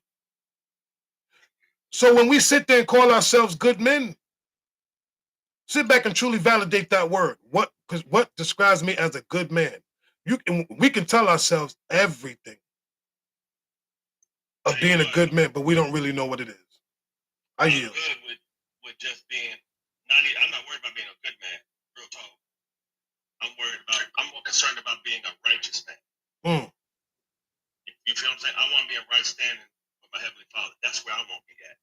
If I do that, the rest falls into place, and that's where I'm at. You know what I'm saying? I want to make sure that am I pleasing my dad? Real talk. Because if I'm in right standing with him, my life is real good. You follow what I'm saying? I don't have to go looking for things. I don't have to go begging or stepping out of character because I'm in right standing. And that's what the righteousness of God is being in right standing. And I'm gonna make sure but that is my goal each and every day. Now, does that mean I don't fall short? Absolutely. But here's the thing. It's a beautiful thing to keep striving for. It's a beautiful thing. Nobody's perfect, but it's okay to strive for it. If you're falling short, oh man, please. Really? So if you want to make $1 million and you fall short, you only made $750,000, you bad? No. Life is good. But yeah, I hear what you're saying, bro. I'm not trying to be good. I'm going to want to be in right standing, because if I'm in right standing, I'm going to treat people the way they need to be treated. Because here's the thing, I'm treating myself a certain way too. Yeah, I think number one, I disagree with you on the Velvet when you say a good. You know, you're a good man when a woman stays, because that's not. I'm gonna elaborate on that, but go ahead, brother. I got you. Okay. Yeah, elaborate on it, because that's what I thought. Because the other thing is that good is relative. Like, a good man to one woman may not be a good man to another woman, right? Right. You know what I'm saying? So really, what it comes down to is, are we just living, to Unc's point, are we living righteously? Are we paying it forward? You know what I'm saying? I call it clean living, right? We living clean. You know, doing the right things. Or what's our integrity? Which is the definition of integrity, is doing the right thing when no one's looking, right? Are we living that way? You know what I'm saying? Because it's not necessarily, is there such thing as being a good man or a good woman? I don't think so. It's just, are you living right? Are you living right? Because at the end of the day, one person's good, maybe one person's bad. It just depends on that situation. I'll end there. Okay. So when I say that she stays, I mean in this, regardless the fact of whatever goes down, that woman is still there. She it defies you as a man. Like, yo, I know I'm going through some stuff, whatever the case may be, but the fact that woman, that she loves you, she will still hold you down, and she even if the fact, she will still be there regardless. If you call her, she will be there. That's what I mean. She stays. Some women don't stay; they run and they disappear. But she knows that you're a good man, even if you guys are together and you don't make it. But she's still around. She knows you a good man. She's seen something good in you. Because a lot of times women see good stuff in us that we don't even see in ourselves. That's why they stay. That's why some of them still stick around. Even as you move on, they like, you know what? He was a good man. He didn't do anything. We got to see it for what it truly is. That's like, look, we got certain women in our lives that we dealt with and still cool with, right? Because she was a good woman. You listen. Yo, I know this chick, I dealt with her, we didn't really work out, but she was a good woman. She was a good woman. You can validate that. We can't sit here and lie and say, nah, every woman I dealt with, I broke up, she wasn't good, I don't leave her alone. No, then I'll be lying. I've dated some good women. But it was me with my bull crap. I almost curse. But it was me with my nonsense. And I had to sometimes, like I said, once again, a lot of us men got to get out of our own way. We got to get out of our own heads when it comes to the person that we with. Now, I am going to say this. Some women are very vengeful. Some women are very, very vengeful. And I don't condone that. Like, I've dealt with chicks that, you know, we break up or it doesn't work out. She's coming for the juggler. She's going to my family. She's going to my friends. She's throwing my business on the strip, trying to make me look bad and all this other stuff. But because of me, my bounce back was bananas. Because here's the thing. A woman can say whatever she want to say to me or about me, but do you really know me? Because one thing for me, I learned, you can say what you want to say. The only person you mad at is yourself. You're not mad at me. You're mad at yourself. A lot of times we do that even as men. We will go out there and try to throw this woman under the rug.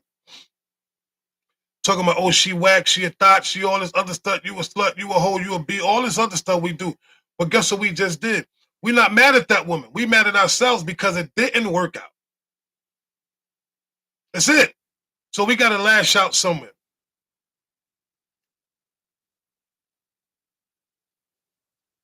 That's just because we don't know how to process our emotions, right? Because the lowest vibration anybody can be is to talk about somebody that they were with, and bring it up. Yeah, to me that's low vibrating energy. Can't do that. It's unacceptable. It's more of a reflection of who you are and your character than it is the individual you're talking about. It's impulsive. It's very much impulsive. You want to.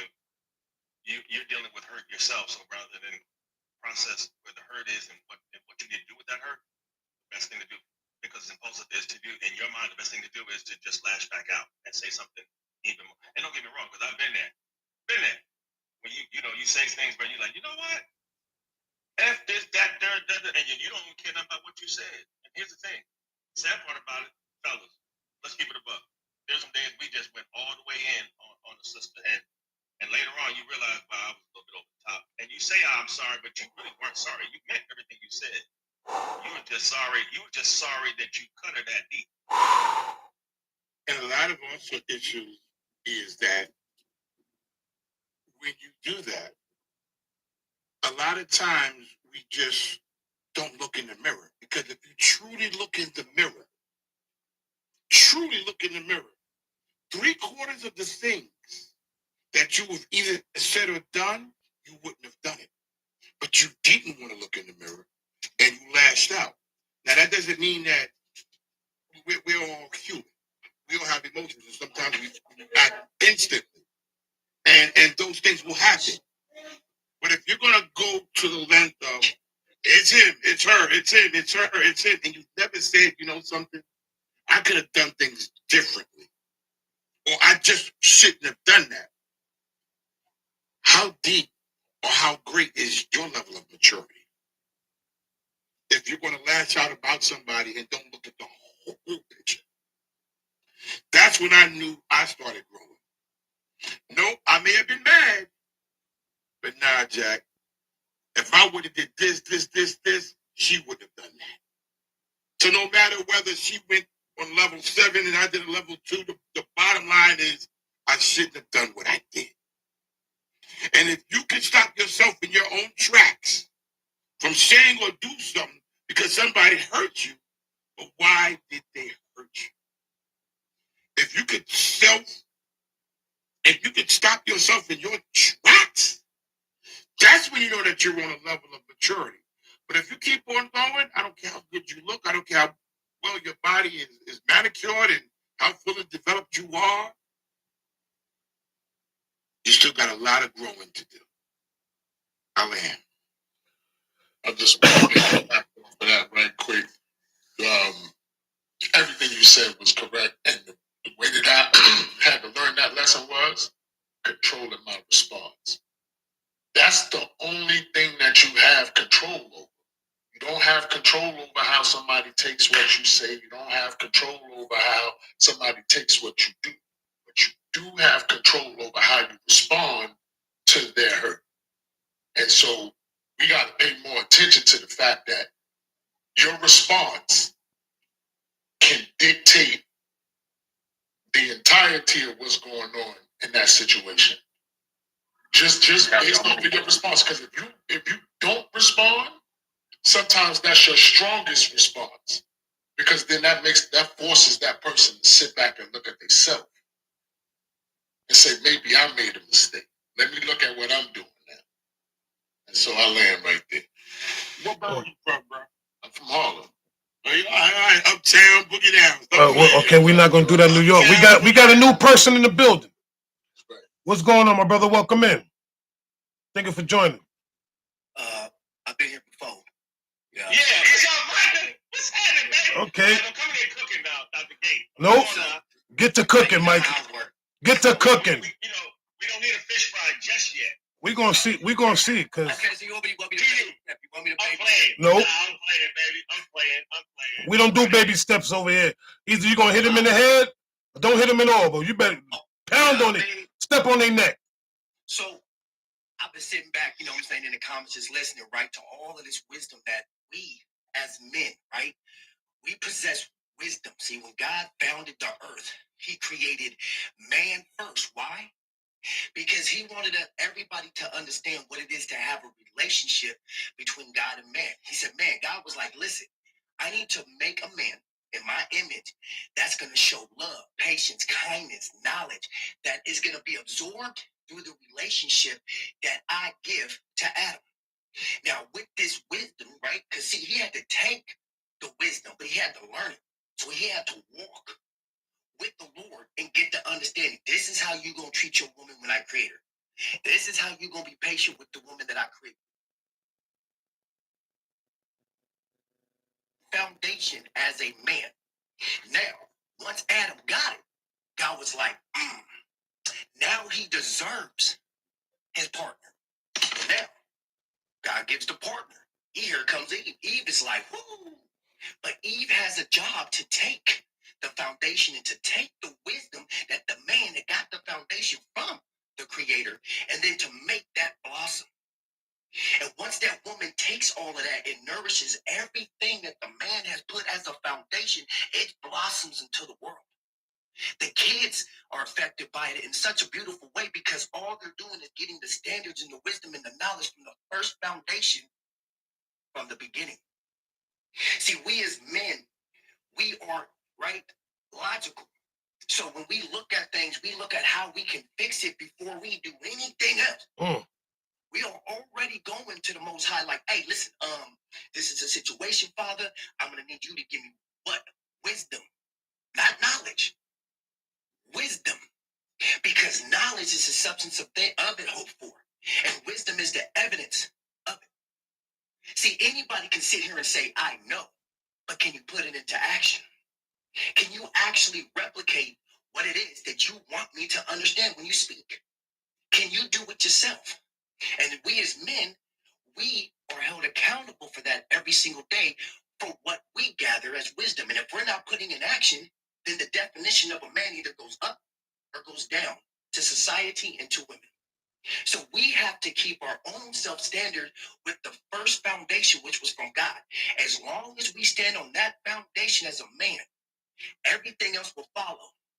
But if we as that man decide that we no longer need the foundation of what we need to be to practice patience, faith, love, kindness, all of these things that he says in his word, how to be a man and how he wants us to be, right? The same way that the Lord gave how he wants a woman to be to a man. But if we're not listening to the truth, then we're the ones walking around confused every day. And that's why there's divorces. And that's why everybody's cheating. And that's why everybody's doing all this crap. Because it's like, no, we don't need the truth. We don't need to let man actually be man. We don't need that. We need to take that. And see, today we live in a society where what? Women are acting like the man. Come on, bro. Right? Women are the I'll wait for that one. right? They're the standard. So now the man has to what? Be the understandard of the understanding that came from the beginning. We have to get back to where it came from. As a man, we got to be that foundation. And as a woman, they got to take the foundation which was created and respect it. When those two come into play, your household will be one. I land. I just got one thing to say. Welcome to the Horseman. That's all I can say. I don't know about y'all. But you more than what, bro. I'm gonna tell you like this. You and Lenity, you already know. Y'all just planted your seeds right here. Y'all planted your seeds, and we all gonna grow together. Listen, I'm telling you, for some strange reason, men, the more brothers that we pick up, it's an alignment. It's an alignment. I'm telling you, yo, we are doing disciples and don't even realize it that we are doing God's work, but we're doing it right here. Yeah. We're just being our true authentic selves. Yeah. It's the thing of being able to it's something that you said that I love though. That I love. And I gotta put it in my way. When you said that it's like we have transformed, it has been a role reversal between men and women, and it's true because you have women that are walking in men's shoes right now, and men that are like forgetting how to be a man. I think men forget how to be men, and you're right. We got to go back to where it started. We got to go back to where it started. That right there is going to be hard because it's like almost taking back the reins. We got to take back the reins. Like, yo, look, you know what? I can't be like this no more. I got to stand up. But I do want to say this, man. When it comes to us as men, we know women. We say we know women. If we truly know how women are, we got to stop acting feminine. We got to stop acting like women and act like men, straight up and down. We know women being emotional. We know women are emotional creatures. We know that. We can't match their energy. We always talking about a woman trying to match a man's energy. Some of us men are matching women's energy and doing female things. Moving like a woman, talking like a woman, talking about, like, come on. We know already what we getting. You know what you're getting with a woman because you've been dealing with them all your life. So you know what you're getting. So as a man, you should already know, listen, this is me. I'm willing to change. I'm willing to even yield to certain things. But at the same token, I need you to respect me as a man. And I'm going to say this. If a woman, regardless the fact of who she is, cannot respect me as a man, then she is not worthy of your time.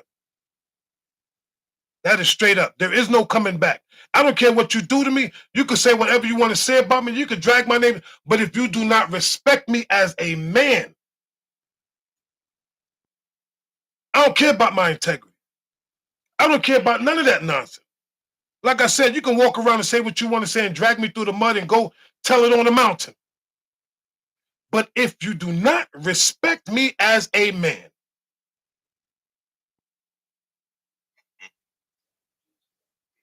bottom line, I'm respecting you as a woman. And I'm not talking about respecting you as some of the things. I'm respecting you because you are a woman. I respect you that you are a woman. So I already know what I'm getting into. We know what we're walking into, men. They don't change. Women don't change. The only thing that changes about a woman is her style and her look. But women do not change. We getting the same thing. Let's be honest. We are getting the same thing. The only thing that changes about a woman is because think about it, the moment you get a woman mad, the attitude's gonna come. All this other stuff gonna come out. Women don't change. Women do not change. Bottom line. I just want to say this real quick, Val.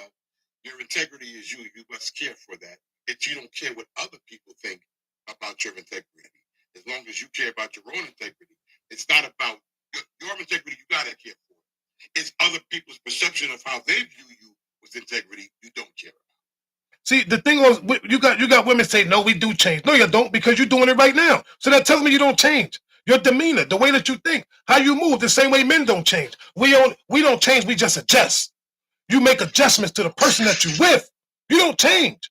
You are who you are. Because we always say, this is who I am, this is who I am, right? So that's who you are. You're not going to change. You're going to have your emotions. You're going to say things that need to be said. You want to have these long conversations. You want to hold on to stuff for years and then want to bring it up during conversation. Let's be real. You want attention. You want to be loved. You come on. Come on. Women don't change, and we see it all the time. Just like men don't change. Men don't change. You know, we stubborn. You know, some of us are lazy. You know, we get into our feelings, we get into our own heads. We want to move a certain type of way. We want to pretend that we're leaders. It's called a spade a spade. It's called a spade a spade. Our maturation process, it really only happens between the ears. And you know, I remember reading a book a long time ago. Joyce Meyer was talking about, you know, she was talking about the battle of the mind. You know, the battle's here. There's a whole conference up in your brain. There are over 6,000 thoughts a day. That's why the Bible tells us take no thought saying, because once you say it, you give that thought life. And it's very important we understand that there's a reason why we don't hear the fun part. We're talking about we don't have to do a whole bunch of changing. All we gotta do, really, if we be honest with ourselves, is take on the mind of Christ. Just take his. He gives us an opportunity to take his thoughts and his way of doing things, so we don't even have to deal with the chaos. But here's the thing: we also think we can handle it. I got this. Remember, because we built that way. I got it. No, you really don't. You need to seek wise counsel, and that necessarily is not another person. You feel me? It's like that's what it really gets down to, because everything we're talking about, and don't get me wrong, you have to, at the very least, acknowledge where the dysfunction is, where the crack in the pipe is, all those things that we're talking about. And then, as we always say, but we very rarely do, go back to the manufacturer and get a service check. Because again, he waiting on us to come up there and say, hey, I need some help. But we too busy thinking, I got this. We really don't. You know what? You know, people understand when I say that men and women don't change. I'm not talking about you as an individual. I'm talking about some of the characteristics that we carry. Some of the traits that men and women carry do not change. Like, get it together, y'all. Y'all know what I'm talking about. It's like, we change. Yes, you change for the person that you're with, but the characteristics are still there. For men and women, it is what it is. We got to call a spade a spade. All of our characteristics are the same. The men's character, every man on this platform, we all have the same characteristics. But we may do them differently, but we all have the same characteristics. Just like women. Y'all may do it differently, but everything. We all have the same thing.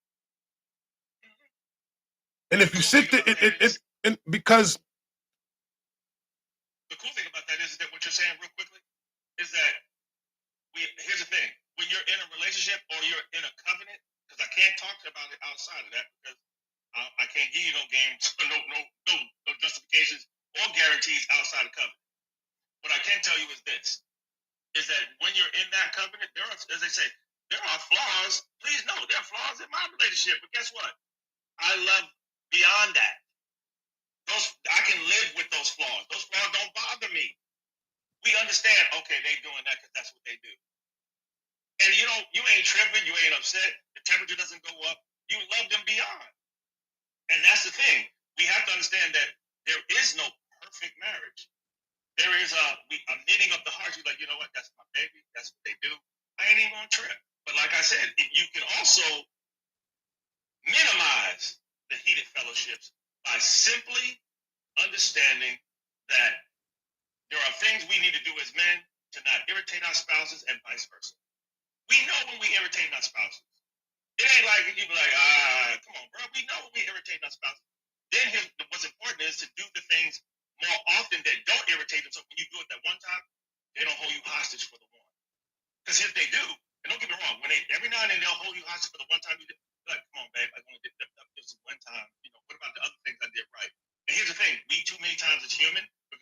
society tell us and dictate how to run our households. So we have one fault versus 9 things we did right. We're gonna talk about the one fault, not the 9 we did right.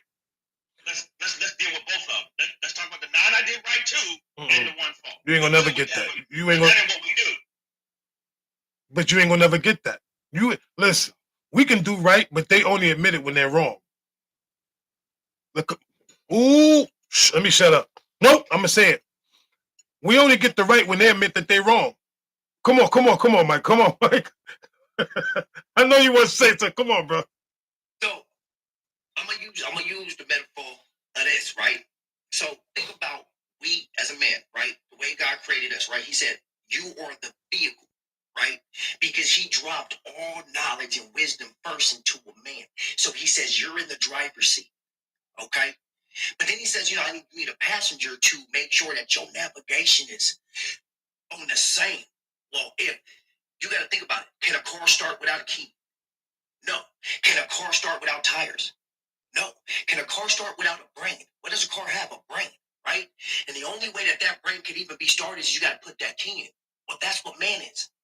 Man is the beginning key of everything called wisdom. Then the accent of the key and to offset everything that the wisdom comes from is the intelligence of a woman. See, the woman takes the wisdom from the intelligence and everything, and then it just gets multiplied, right? So now the car is moving because you're one. The only way that one household become one is just like the Lord says, that a man has to what? Leave his mommy and daddy. He has to become exactly what God created him to be in order for him to receive his foundation, his home, his kingmanship, right? So in order for a man to even obtain that, he has to what first? Obtain wisdom. He has to obtain enough to become a steward of being a real man in order to receive the blessing of having a woman. But if that man is not building himself on the foundation and the understanding and the wisdom, and he's not practicing these things, what woman is going to call him good? I got one. Listen, can I step on a little bit? Listen, something that you just said. Listen, you cannot be a man and still be relying on your mother and your father. You cannot. I don't care what any man says. You are not even fully grown, even as a grown man, but you still relying on your parents as a man, and then want to call yourself being in a relationship, and then want to call yourself a leader. You are still being led by your parents. You are still in a childish place, in a men's mentality. You are still in a childish form without even realizing. You may say you were this, you may say you were that, but as long as you are still yielding to what your parents are telling you as a grown-ass man, something wrong with you as a man. Something is wrong with you. You need to check yourself. I can't be having my own place, this, that, and the third, and still going to my parents to get my laundry done. Still going over to my parents to make sure I can get groceries. Still going over my parents. Like, nah, yo. You gotta let that go. Figure it out. Certain things, yes. But wisdom, be very grateful if you have them around now. Now, the laundry stuff, that's a different story. But guess what? I don't hesitate to call my aunt and uncles that are still living. Because no matter how much wisdom that I have, and no matter how independent that I am, I'm not their age. And I got to get to their age. So you are right on the small stuff. But in terms of the wisdom of an 80-year-old, I'm only 56.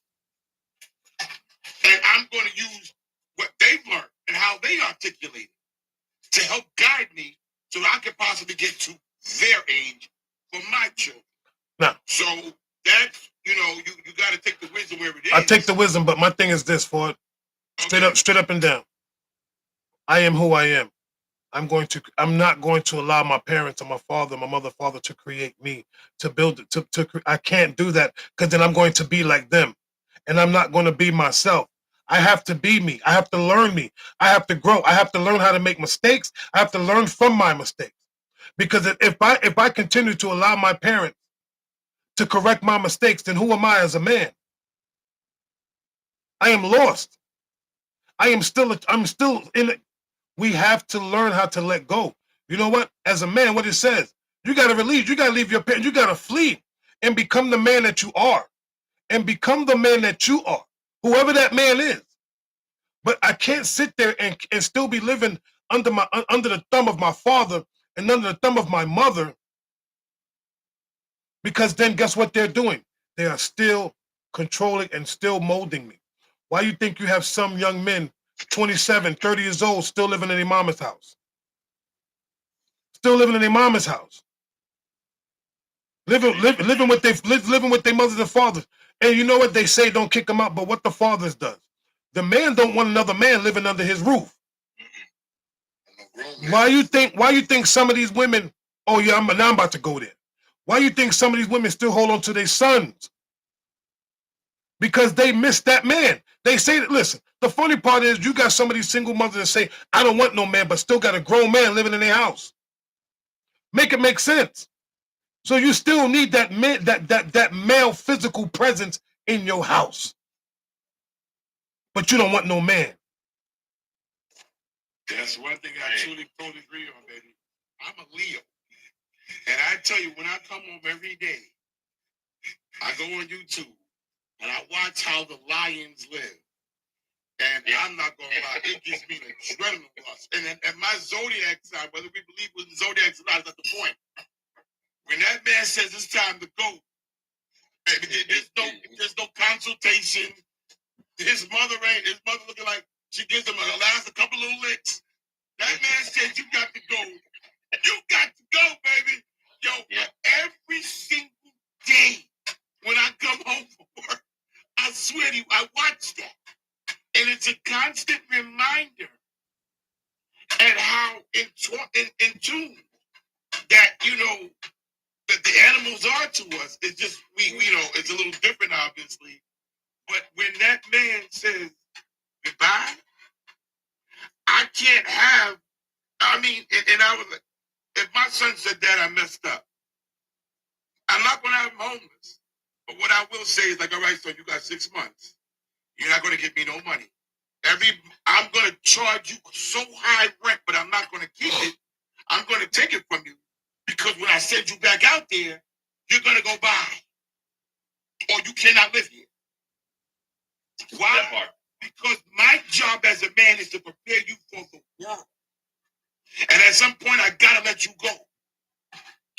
So, so there's ways to do it now because things happen. I got you, brother. Things happen. Things happen. And again, I'm not going to say my son homeless, but if you're working, I'm going to quickly tell him it's going to cost you $1,000 a week because you're getting money. And after 6 months, when I release you, you're going to say, Dad, I got a deed. Now you got your piece of the pie. So there's ways of handling this stuff. So I agree. You're not just going to live with me because guess what? When I'm married, I want to play run, catch, and kiss in the nude with my wife. I can't do that with you then. Make that make sense? This is my house. This is not yours. I stay. That's me.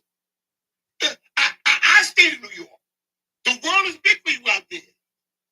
I want to make believe I was 16 years old in my house, so I'm doing all kind of stuff. Mm-hmm. And you can't be there. Don't tell me, Daddy, you're too loud in my house. I mean, I at least would have said I'm 18. But you said 16. I'm just saying. Yeah, you're right. I was 18. Yeah, because that's why I get that look like 16. You know what it is? That man hungry for knowledge. Let him eat. Say something. You can eat, but you cannot eat. Cereal at the breakfast table. This is not going to work. That part. Let me say something real quick. Go ahead, sir. Everything everybody's saying sounds good. But if you were not preparing those individuals to be successful out in the world, you can't be complaining when they're in your house at 27 or 30 years old. It is our responsibility as men and as parents to prepare them to be able to go out on their own. We got too many people out there not preparing them and then saying, now get your ass out there and fly. and they crash and burn. And come right back to the house. But you know what? But you can't but you can't prepare if you're not prepared. You see what I'm saying? Because you went through the same process, and now you're doing the same thing to your child. It's repeated behavior. Well, you have an option at that point. You can repeat we said that earlier today. You can repeat the behavior, or you say, no, I'm not going to repeat the behavior. What part of wisdom is the practical application of what we have learned. It is it's the practical test. It is the hands-on. That is what wisdom is. So if we are gaining that wisdom, and then we are now doing, and we pass the practical, now we know how to apply it to the next person and to the next person. And so if we know it wasn't, listen, it's our job to, first of all, it's our job to figure out, let's work smarter, not harder. How about that? It's our job to pass down the knowledge that we learned in what we didn't get, right? To make sure that it's easier for our children and that they understand. We have to prepare them. A lot of times, and I don't disagree with anyone saying, but I say this: a lot of times we're not preparing them, and then we're saying, okay, now you got to go out there and do that, and we wondering why they be in the streets with the wrong people and the wrong crowds. They're looking for something that they didn't get at the house. We're failing as parents in that aspect, and it's a whole separate conversation. But there's a whole nother caveat to that, because I love everything what you guys are saying, but man, it also comes down to us and how we're raising our kids and how are we setting them up for success, because that's all we can do. And if we've done everything we can to set them up for success, and then that doesn't work out for them, then that's some stuff they're gonna have to learn through, grow through whatever they're going through, and figure it out on themselves. But if we haven't done that, and we know this to be fact, it doesn't happen in every household where we're prepared these people to go out and do things. It doesn't, because we usually let the school system we try to let the school system give them all the tools that they need. The school system doesn't teach. We've taken trade out of the classroom. We've taken home ec out of the classroom. So little girls don't know how to cook. Little boys don't know how to cook. They don't know how to do wood shop. They don't know how to work on cars anymore. The finance piece is on us. Like we need to teach our kids finances. You know what I'm saying? Because that's not necessarily being done in school. People have to understand that. I think someone said something earlier about balancing a checkbook. You know, yeah, we telling our age, but these are things that we need to pour into our children. So then, listen, there's no better feeling as a parent than you're letting your kid fly and they soar. Like, whoo, I'm good. Yeah, I don't know what you talk about, D4, but okay. Hey, I'm putting that Bell. I sent you a message. Okay. Let me know. Okay, you killing me, Ford. Like I'm like, what's going on? So let me tell you something. I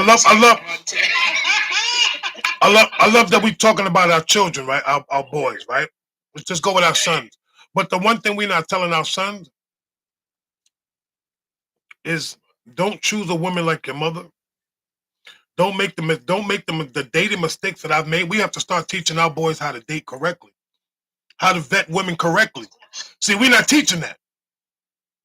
Why do you think so many running around with baby mamas and all this other stuff? It's not about who they're hanging out with. It's about building character. Telling your son, listen, don't make mistakes that I've made. I've dealt with this many women. It ain't cool. So if and we have to start moving, even right now, as men on these platforms, we have to start conforming and letting these brothers know, like, bro, the way you talking to these women are wrong. The way that we moving is wrong. Calling them, and I gotta say, excuse my language, everybody, calling women bitches, telling them to kiss my ass, calling them thoughts, calling them hoes, all this other stuff is degrading. You as a man is degrading. Has nothing to do with her, it's you. You. And excuse me, I don't like using profanity. I really don't. But at the same time, we can't do that no more, yo.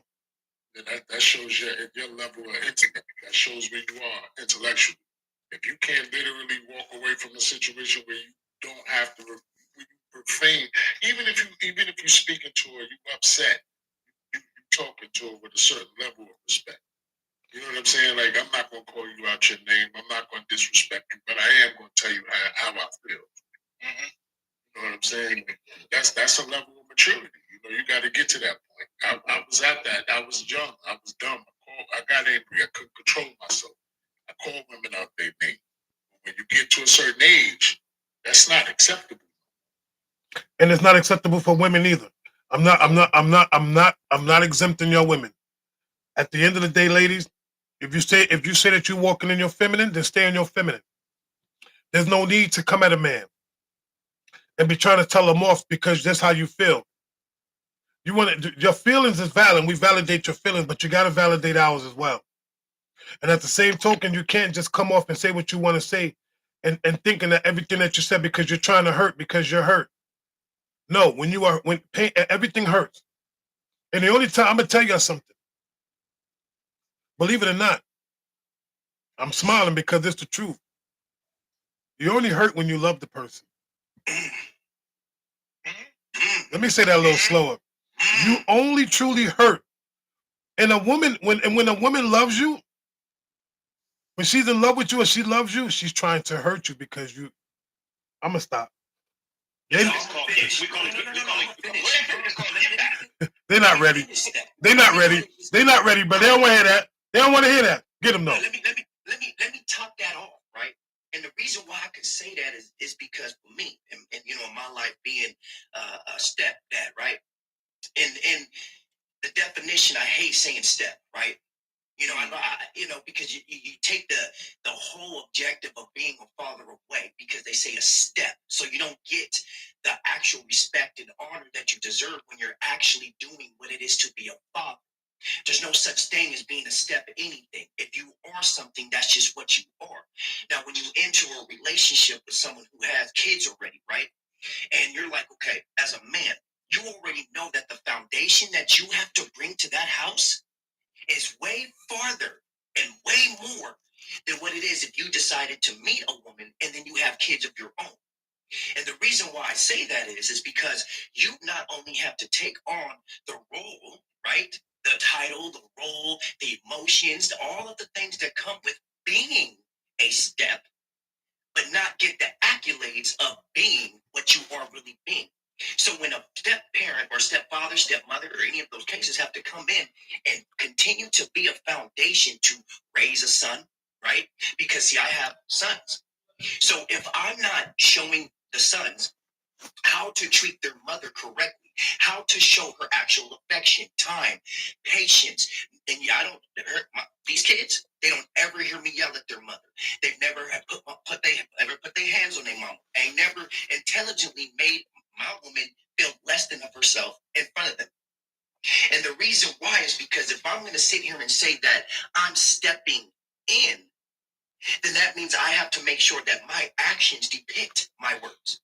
That means I have to actually be the foundation no matter what the storm is. I have to provide wisdom from all the things that I have learned. And once I apply those things into these young kids' lives, then they are going to grow up and break generational curses. But I have to be the first one to help them break the curse in them. But if I don't know it and if I don't understand it, then I can't give it. And that is where you have to go and find that wisdom. And that is just like every brothers up here saying that you have to go to those who are older than you, those who have walked the path before you, that haven't been a stepdad, that have been in your situation. And for them to tell you, hey, these things are going to come up, this is going to happen, but this is what I would like for you to do, and it's going to help you. Let me give you this wisdom. Wisdom is applied knowledge. So if you don't go out there and seek the knowledge, there's no way that you can call yourself dignified, good, understood, any of those things, because you don't want to apply wisdom nor learn it. I land. So I love that. That was deep. But see, at the same time, but that's how we men, sometimes that's how we even look at women. That's how we judge them too. We can sit there and judge, we can sit there and judge women. And when I say judge, how do we really look at them on that scale? It's one of the hardest, it's one thing that we sit back and we don't realize that we do as a man. We always put women on this number thing without even realizing that we're doing it. We do it all the time. We can sit here and say that we don't, but we do. We sit there and we monitor and we be like, okay, on a scale of 1 to 10, what is this chick? Well, you know what? She's a 5. But can I rock with a 5? But let me see. I mean, she don't get what I want, and we don't even know what you want. To be honest, you just looking at it like, I don't know. She might not be the one. How do you know that? See, that's one of the problems that we have as men. The quick judgment, the quick number. She look good, but she might not be the one. She could be the one, and you never gave her that woman the opportunity to become the one because you already doubted it. Like, it's crazy the mistakes that we make as men, and then oh, that's the one right there. That's the one right there. But now she's the one. But guess what? The one that we said ain't the one is the one. The one that we said is the one will never be the one. You know what? It's as we say, bro, it's crazy work because again, we once upon a time as a culture, grandma would tell you what to look for, what not to look for. They would even tell you, they would go so far and say, that ain't the one, baby.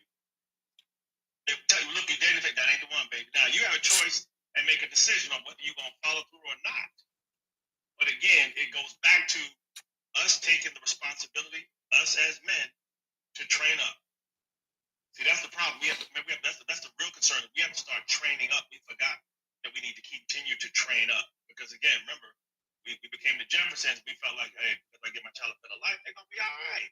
No, fam, you got to train.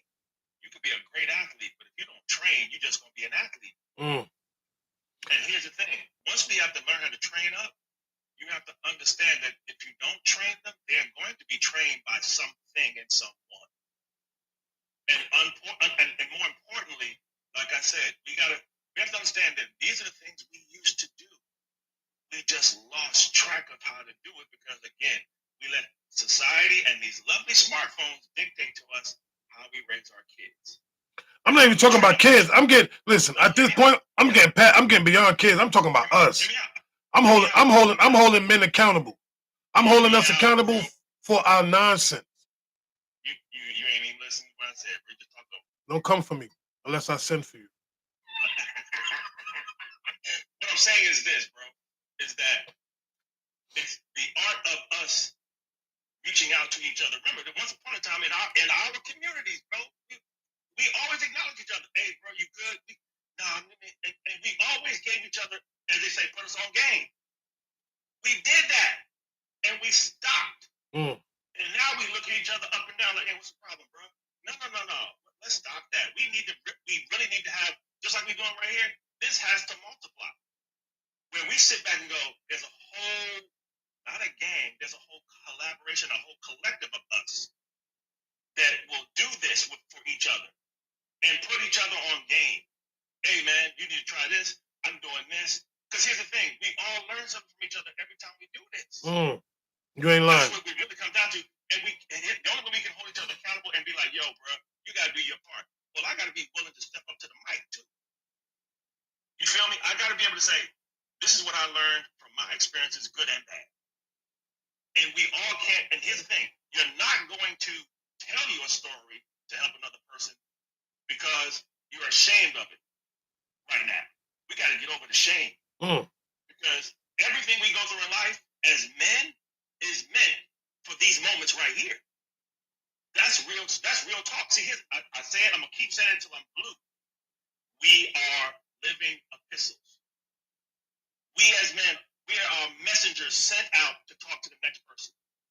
There's a reason why mama says something to the kids and they kind of listen. Dad says something to the kids and the kids go, all right, dad's in the room. That's no knock on anybody. That's the way God made us. Period, point blank, full stop. And that's where we got to be. We got to be focused and laser focused on the fact that we are the thermostat. But we also are the first person that partake of the message in the household. See, don't get me wrong. God can speak to the spouse, but he really talks to the man. Remember I said, we talked about Adam and Eve.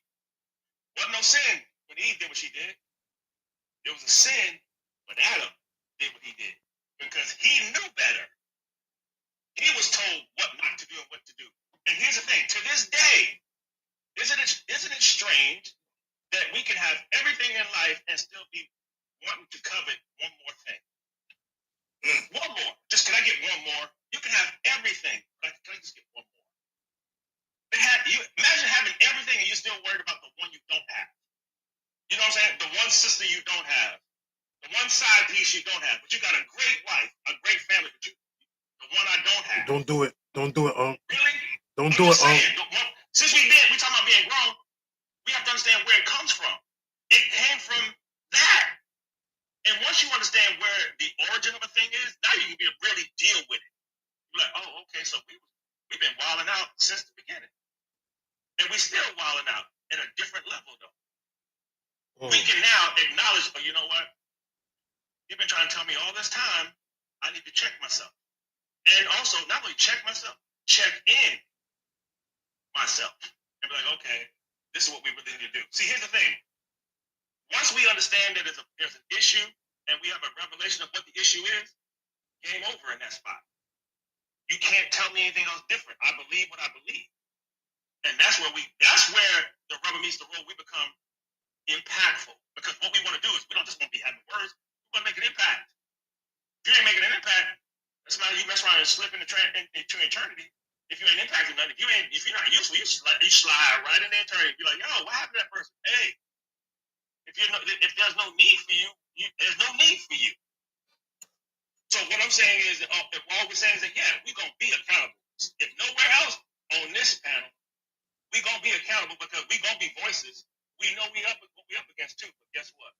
We know who we got behind us too, and in front of us, and on both sides of us. You feel what I'm saying? I land. Well, that's how you're not fussing with me. You know what? I'm just gonna say this. That's how you cook. From now on, that's how you cook. Damn it! Don't play with me. From now on, listen here. From now on, stop playing with these people. You know what I'm saying? We're not on here to sugarcoat nothing, right? Because a man ain't supposed to be sugarcoated, right? We ain't sugary.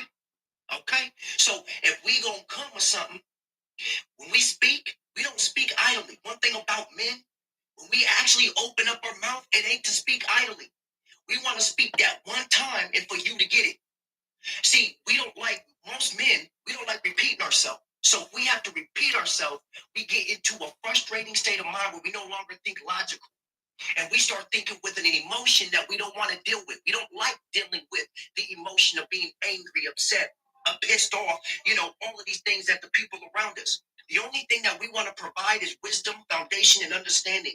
Every time we step into a building, anywhere we go, the only thing that we want to pass on is knowledge. And if you think about it, if you walk into any store as men, what are we doing?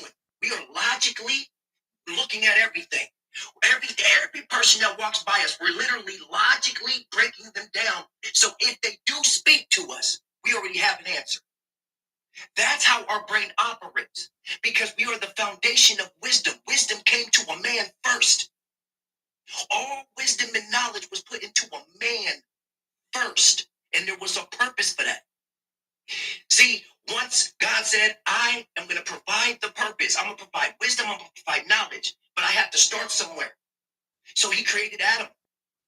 That's the whole atom, right? It is the very being on the inside of us, the very spark, the very essence of who we are is actually Adam. But a lot of people don't understand that. If it wasn't for Adam, we wouldn't be here today. If it wasn't for the understanding and the foundation of the truth of wisdom and knowledge, we wouldn't be able to pass it to each other today, because Adam had to put it in action. Once he put it into action, that's when the plants were named. That's when the birds were named. That's when all of these things were named and put into place. So now today, what do? What have we done to the truth as men? We have diluted it.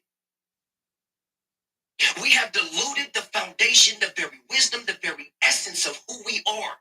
We have allowed society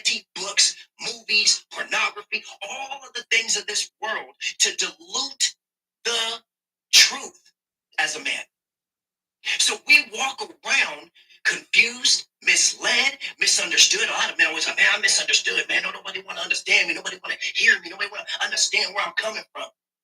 It's because the world now is not the way that the foundation started from the beginning. So my brothers, So since the beginning has been changed, now we're all going like this.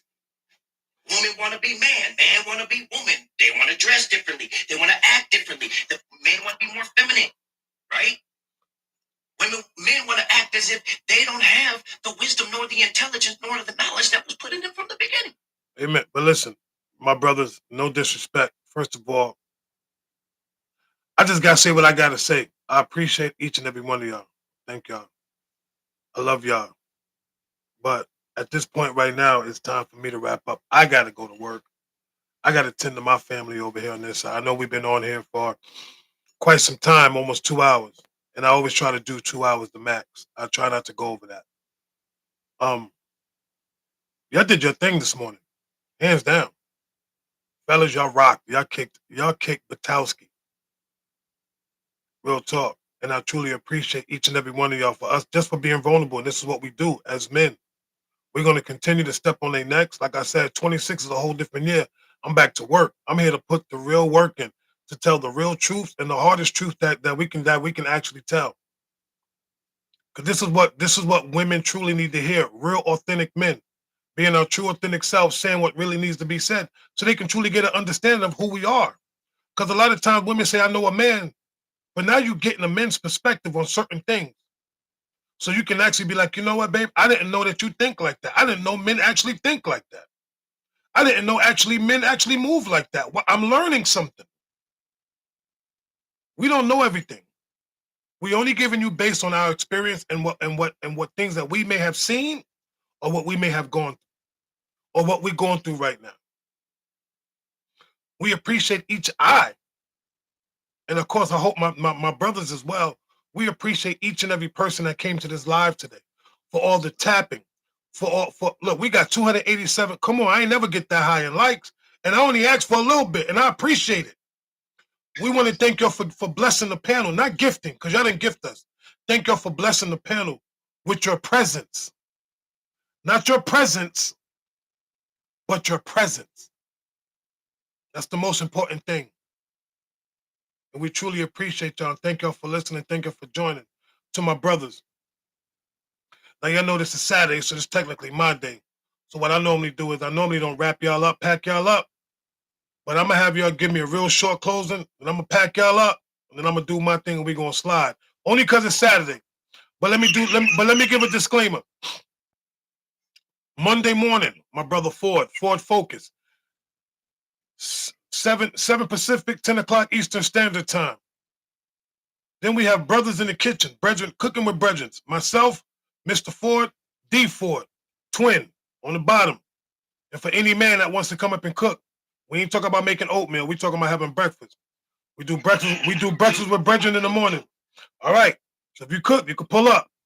7 Pacific, 10 o'clock Eastern Standard Time. Cooking and conversation. We don't just cook. We also have men talk, real conversation.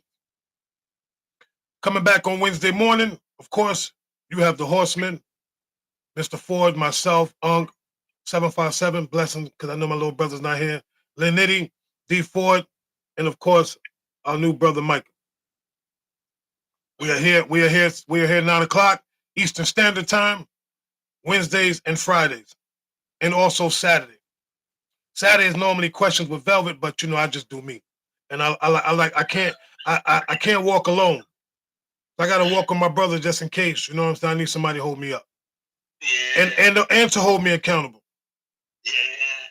So with that being said, to my brothers, if y'all have anything y'all want to share, please. I'm gonna start from the bottom, work my way across. Just try to make it short and sweet, so we can get forward through the course of our day. Respectfully. I just want to say one key thing before I hop up out of this until we meet again. If you are going to wake up every day with a plan, let that plan be the exact plan that you created. Now, if you created the plan, make sure that you give it to God first. Ask God, this is what's in my heart. This is what I want to accomplish today. This is what I want to reach. This is the things that I want to, do as a man today. I want to love. I want to, do do something different that I didn't do yesterday. Ask God to make that happen for you. And the more that you keep asking of those things, the plan of who you are as a man, or even as a woman, will literally blossom and become light. Remember, you are the light, but if you dim your own light, can't nobody else see it. So go out there and be that light that God created you to be in other people's lives. Be positive, be grateful, be understanding, and above all, be loving. I land. Thank you, my brother. Listen, Before you pack anybody up, Brother Michael, go into my inbox. I need your number ASAP. I'm gonna call you right after this live. I ain't do it. Don't blame me. Hopefully he's still there. Hopefully he's still there. Still here. He'll still be Yeah. He'll still hear you. Brother Michael, give me your math. I'm gonna call you right after. And Lee Nitty, soon give me your math. I gotta call you guys instantly. All right, go ahead. No, you go ahead. Since you want to be all that extra. All right. Everyone, you see what this is about. No need to twist the game here. No need to twist the arm. Accountability, love, righteousness, and growth. That's the agenda. Plain and simple. And there comes pain with growth. None of this is personal. We would love for y'all to be a part of this journey. It's real here. And we would love to see y'all here because we have to do this together. That's what I land with. Twin. Twin. I'm trying to get to you, bro. I'm trying to get to New York. Just sign language on steroids today, but before it was sign language on steroids, I felt like a chimpanzee in a cage. I was like, what we? no, I'm telling you right now. All right, come on, y'all. Come on, Lenny. Give me some love, brother. First off, I just want to say to the moms, y'all had your hands full today. Yeah, it was rough in here today, but I just want to say, this was a dope panel, man. I'm glad to be a part of this. I'm happy to be a part of this, to be honest. Growth. That's all we're looking for. I seen in the comments we reached a couple of people. I'm glad to see that we reached a couple of grown men. They came in and said that, I'm learning a lot. And that's all I want to see. That's the only reason why we all here. So with that, I land. Y'all have a beautiful weekend. Yo, you too, my brother. Real talk, man. I'm glad you're a part of this family, man. For real. I'm happy to be here. And I'm happy to be here. For real, yo. We appreciate you so much, man. I always pay attention to the brothers got that hat a little tilted. Always pay attention. It's a little tilted. It's a little different. I like that hat though. You You know what know, I'm saying? Thank you. I caught this on 125th Street Caps. I was like, no, I can't let this. I kind of figured that because I'm like, as soon as I seen it, I'm like, he got the double logo and the joint on the side. Yeah. You know what I'm saying? Like, I'm like, when I see it a little tilted. I said, oh, that's my hands in there. And let me just tell you something about New Yorkers. We don't never get a fitted that fits. No. That's rule number one. That's disrespectful. You don't know what you're doing. That's rule number one. You don't ever do that. Don't ever get a fit Easy that slide over your ears. What is you talking about? Well, first of all, we gotta make sure it goes all the way down to here, just in case we gotta get gully. You gotta come up. You don't break the rim or nothing. Don't break the rim or nothing. You might want to sit it. Exactly. You know what I'm saying? You might want to sit it, tilt it, turn your head around, your pieces, your hat, you fix it, That's if you turn his hat while he's talking to you, it's a problem. Oh, hold up. It's about To the mods, D Ford said he gotta make an announcement. Okay. What's up? Yeah, I'm sorry, real quick, I forgot to add this. For everybody, we're coming out with a calendar. We're coming out with a calendar, everybody. All of the brothers from here are on the calendar. And yes, ladies, now keep your comments to yourselves. Every last one of us, in order to get into this calendar, it's not personal, you have to have a beard. So we're having a calendar. Look out, we're going to tell you where you have to go get it very shortly. The calendar will be ready this week coming, this week. So please stay tuned. It's going to be on all of our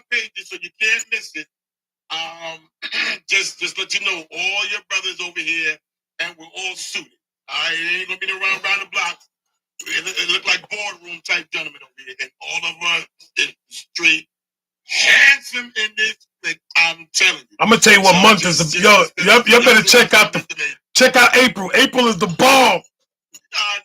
So we doing that? Hey, Ford. I'm sending you another picture. I'm gonna send another picture now. Now I'm sending another picture. Okay, if you want to do that, you can. I love that you got, but if you want to do that, you can. I got you. This is what you want to do? This is what y'all really trying to do? Yes, sir, bro. That's what I'm doing. And what? And is. Look, as our sister said, and is. Okay. I'm gonna tell that, but Joe, it's. I'm telling you, this calendar we bringing out is straight the business. What's it for? Business. It's gonna be ready next week. Drop it out, girl. But what's it for? What is it? Oh, okay. Well, we don't have the exact date yet, but it's in the month of May. Am I correct, Brother Ford? May, right? Yes. Okay, in the month of May, we're gonna have an event in Houston area in the month of May. So all the proceeds, this is not going to nobody's pocket. Who's having an event in May? Remember, we were doing the event in Houston before. What event? All right, we'll talk about that in the back end. Yeah, but so nonetheless, none of this is going into anybody's pocket. None of this is going to anybody's pocket. All the proceeds is going to be for all of the district courts that's going to be associated with an event that's coming up.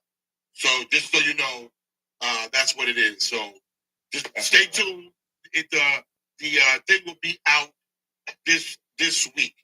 So I got what you're going to hit me up. I got his math, and I'm waiting for yours, Nitty. All right, brothers, continue. I'll get with y'all later. All right, bless him. All right, pack them up.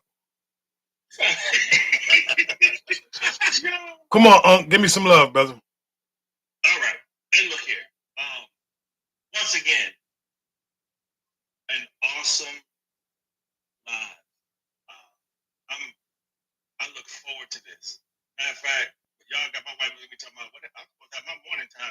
Y'all taking my morning time. I said, I know, baby. It's for the culture. But see, I'm off, so I can tend to, I can slide after I finish talking to y'all. And but I want to say this real talk, all jokes aside. I am so proud, and godly proud that we are taking on this task. You know what I mean? To sharpen each other, number one, and number two, to impact those that we come in contact with, male and female. Because again, we could also be just as selfish as we want to be and just sit off to the side. So to wrap up and have my reflection on what the whole topic of was, as far as rating, why do we rate and what is the purpose of rating? I honestly believe it's something we were taught. We just gravitated to something we were taught. But I don't think that means anything. You know what I mean? It comes down to the character. Why does a man look at a woman a certain way? A man look at a woman a certain way. Number one, we're attracted. And second, we want to know what you're all about. Even when we don't know no better, we want to know what you're about. And that's where we get into it. It's really not about looks. It's really, who are you as a person? Because again, we as men, we want peace in our homes. We want peace in our lives. We don't want a whole bunch of chaos and a bunch of rah-rah. You're different if you want a bunch of rah-rah all day, every day. So I'm going to say this. My brothers, stop rating women on the curves and rate a woman on the curve.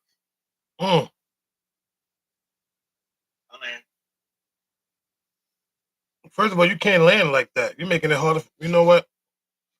Do you, bro? You said short. I'm being bright, brief, and be gone. No, that was. We need to stop. Real talk. We need to stop rating women on their curves and rate them on the curve. Yo, y'all not gonna keep coming up with all these doggone phrases, man. You're killing me softly. Hey, it just got downloaded. But let me just. Simply mean, what I mean by that is this, real quick. It's this. We look at the curves on the woman, but we're not willing to give her a pass on her shortcomings and flaws. Facts. Okay.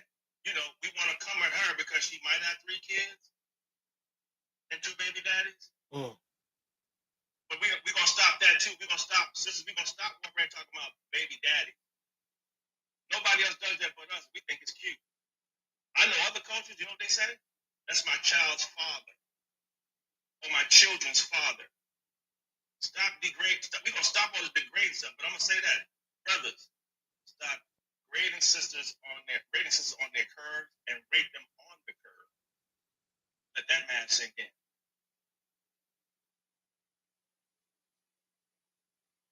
Yeah, okay, he good. That's how He you good. cook. From now on. Tag me up! From now on. That's how you Don't cook. do that. Don't do the daddy Don't do that. stuff right now, bro. That Now a great conversation. Obviously, appreciate the mods. Love y'all. Y'all was working hard, man. I know y'all was working hard. You know I'm about to hear it. I would look at one comment, and in the second there was 20 more that popped up. I couldn't even finish reading it, so I know there was a lot going on in the chat. So, but to the topic of today, and I appreciate all the brothers. Great conversation. The topic today, I don't believe however it started, we started rating people, 1 through 10 or whatever. And I think, I don't think any woman can be a 10 just on looks alone. I think it takes more than that. It takes character. So, some women are just good to look at. Those 9s and 10s are good to look at. Most times we're trying to build with the 5, 6, and 7s. But even with that said, those 5, 6, and 7s can with who they are as individuals. And I say that loosely because I don't see a 5, 6, and 7 as any less than. I just believe that, or any less attractive. I just believe that from the standard of beauty that's out there, and what we're rating people, that's one thing. But like I said, some of those individuals are really just good to look at. Those 5s and 6 and 7s are where we're dealing with. And let me tell you something. Y'all can get it anytime. 5, 6, 7. Y'all can get it because it's all about who you are to the man that you're with. Are you pouring into him? And I'm gonna land there. Bro, you ain't never lying when you said 5, 6 can get the listen. Ain't no hose barred. Ain't no, long as you know how to treat a brother, you Gucci. That's it. But nah, thank you, man. Thank you. First of all, thank you for this topic. And thanks for the gifts. I'm sorry. Thanks for all the taps and the gifts, man. I don't want to. Yeah. Thank you for this. Thank you for this topic this morning. This came from Brother Ford this morning, so thank you again. I truly appreciate that, man. And that's what I'm saying. I can't come up. We can't come up. I can't come up. Lotus can't come up. We can't always come up with things. So as men, we got things that we want to discuss. Let's talk about it. You know how we do on the back end. We're gonna talk about this, and if we all in alignment with it, we're just gonna bring it out. But like I said, 2026, I'm going for the juggler. But anyway, let me say this. Shout out to Rain Love, Lotus Empress, Sister Nudgy. Your sisters were doing it. Listen, y'all was doing crowd control. Y'all was doing damage control. I love y'all and I appreciate y'all. Thank y'all so much for all the support and all the help and all the things that y'all do here behind the scenes that people don't know that you're doing. I know what you're doing. I truly appreciate y'all for real. Thank y'all so much. Because y'all could be doing anything else according to your day, but y'all chose to help us. So I appreciate it. From the bottom of my heart, I love y'all and I appreciate y'all so much. More than you know. So to get back on topic, one more thing. I also appreciate, like I said before, everybody that came into this live this morning. For those that tapped the screen, I'm not really big on gifts, but I thank y'all for the gifts. But my gift to you is just the things that we say as men. I want women to understand that we don't come up here and I don't play TikTok. I'm not here to play TikTok. I don't waste my time coming up here with nonsense. Because I could be doing something else at 9 o'clock in the morning. But I choose to do this because there are things that need to be said, and I'm going to sit here and say it. If I'm not going to say it, my brother's going to say it. Bottom line. So I'm trying to be as brief and bright as possible. I just wanted to give that disclaimer. When we look at women, yes, a lot of men we do judge based on numbers, based on how she looks. Because we only go on with the looks first, and then we learn the woman later on down the road. But we don't truly take the time to look inside a woman until that woman decides to leave, or we feel some kind of way. We got to stop trying to hurt each other and start loving more on each other.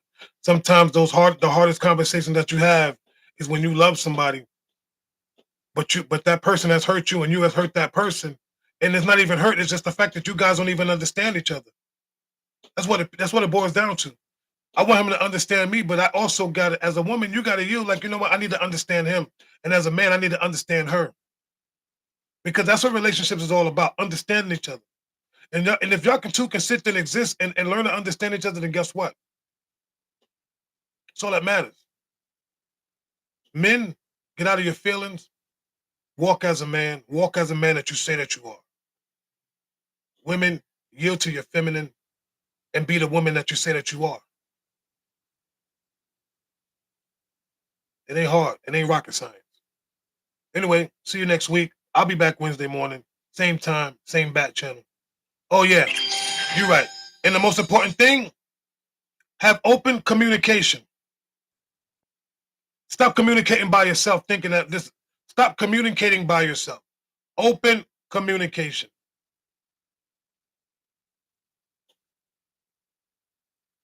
That's it.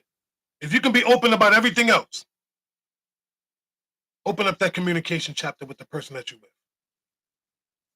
Because if you can be open with me and talk to your boys, you can do the same thing with the woman that you claim to love or that you want to be with. And vice versa, ladies. You can be open with your girlfriend, but you can't be open with your man. There are things that you tell your girl. See, I got to go a little bit. I'm sorry, Lo. Sorry, Rain. Just a little bit. There are things that women tell their girlfriends that they don't want to tell their man, but they sit there. And there's things that men tell other men, yo, this, that, and the third, but they don't go and tell the women the same thing. So from now on, if you coming to me as a man and you got something you want to say about your woman, I'm going to push you to your woman. Nah, don't talk to me, bro. Go talk to her. Because everything you're telling me, you should be telling her. Bottom line. Everything you're telling me, nah, this, that, and the third, go tell her. Because that's the person that you need to be talking to. That's it. And vice versa. Ladies, stop listening to your girlfriend's nonsense. She want to pour on you because she wants to make sure that what she's saying is valid. It's valid. No. The only person I'm gonna get validation from is the woman that I'm with. I don't need validation from my boys because all they're gonna do is pat me on the back, bro. You're doing right. Nah. And these women gonna tell you, girl, you need to leave him. He ain't no good. This, that, and the third. You know why she's telling you that? Because she sees something good in that man. Y'all better be careful who y'all talk to. Y'all better be careful who y'all talk to. Because when you be sitting there telling your girlfriend, telling you he ain't no good, girl, you need to leave him, guess what she's doing? Inserting herself. I'm done. Anyway. And same thing with you men. Stop telling your boys about your woman. Because while you telling him about your woman, he's inserting himself as well in that woman. Anyway, gotta go. Love y'all. Appreciate y'all. Have a blessed morning. May the love of the Lord be with us all until we meet again. In Jesus' name, amen. Like I said, we'll be back. We got Monday, Tuesday, Wednesday, Friday, Saturday. Only 2 days you will not see us is Thursdays and Sundays. So we on the live every morning. Come join us. Thank you for all the likes. Like I said, for all the taps and for all the new followers. Thank you for following. Set your notifications for this live if you enjoy it, because there's more to come. More work to put in. Peace and blessings. I'm out.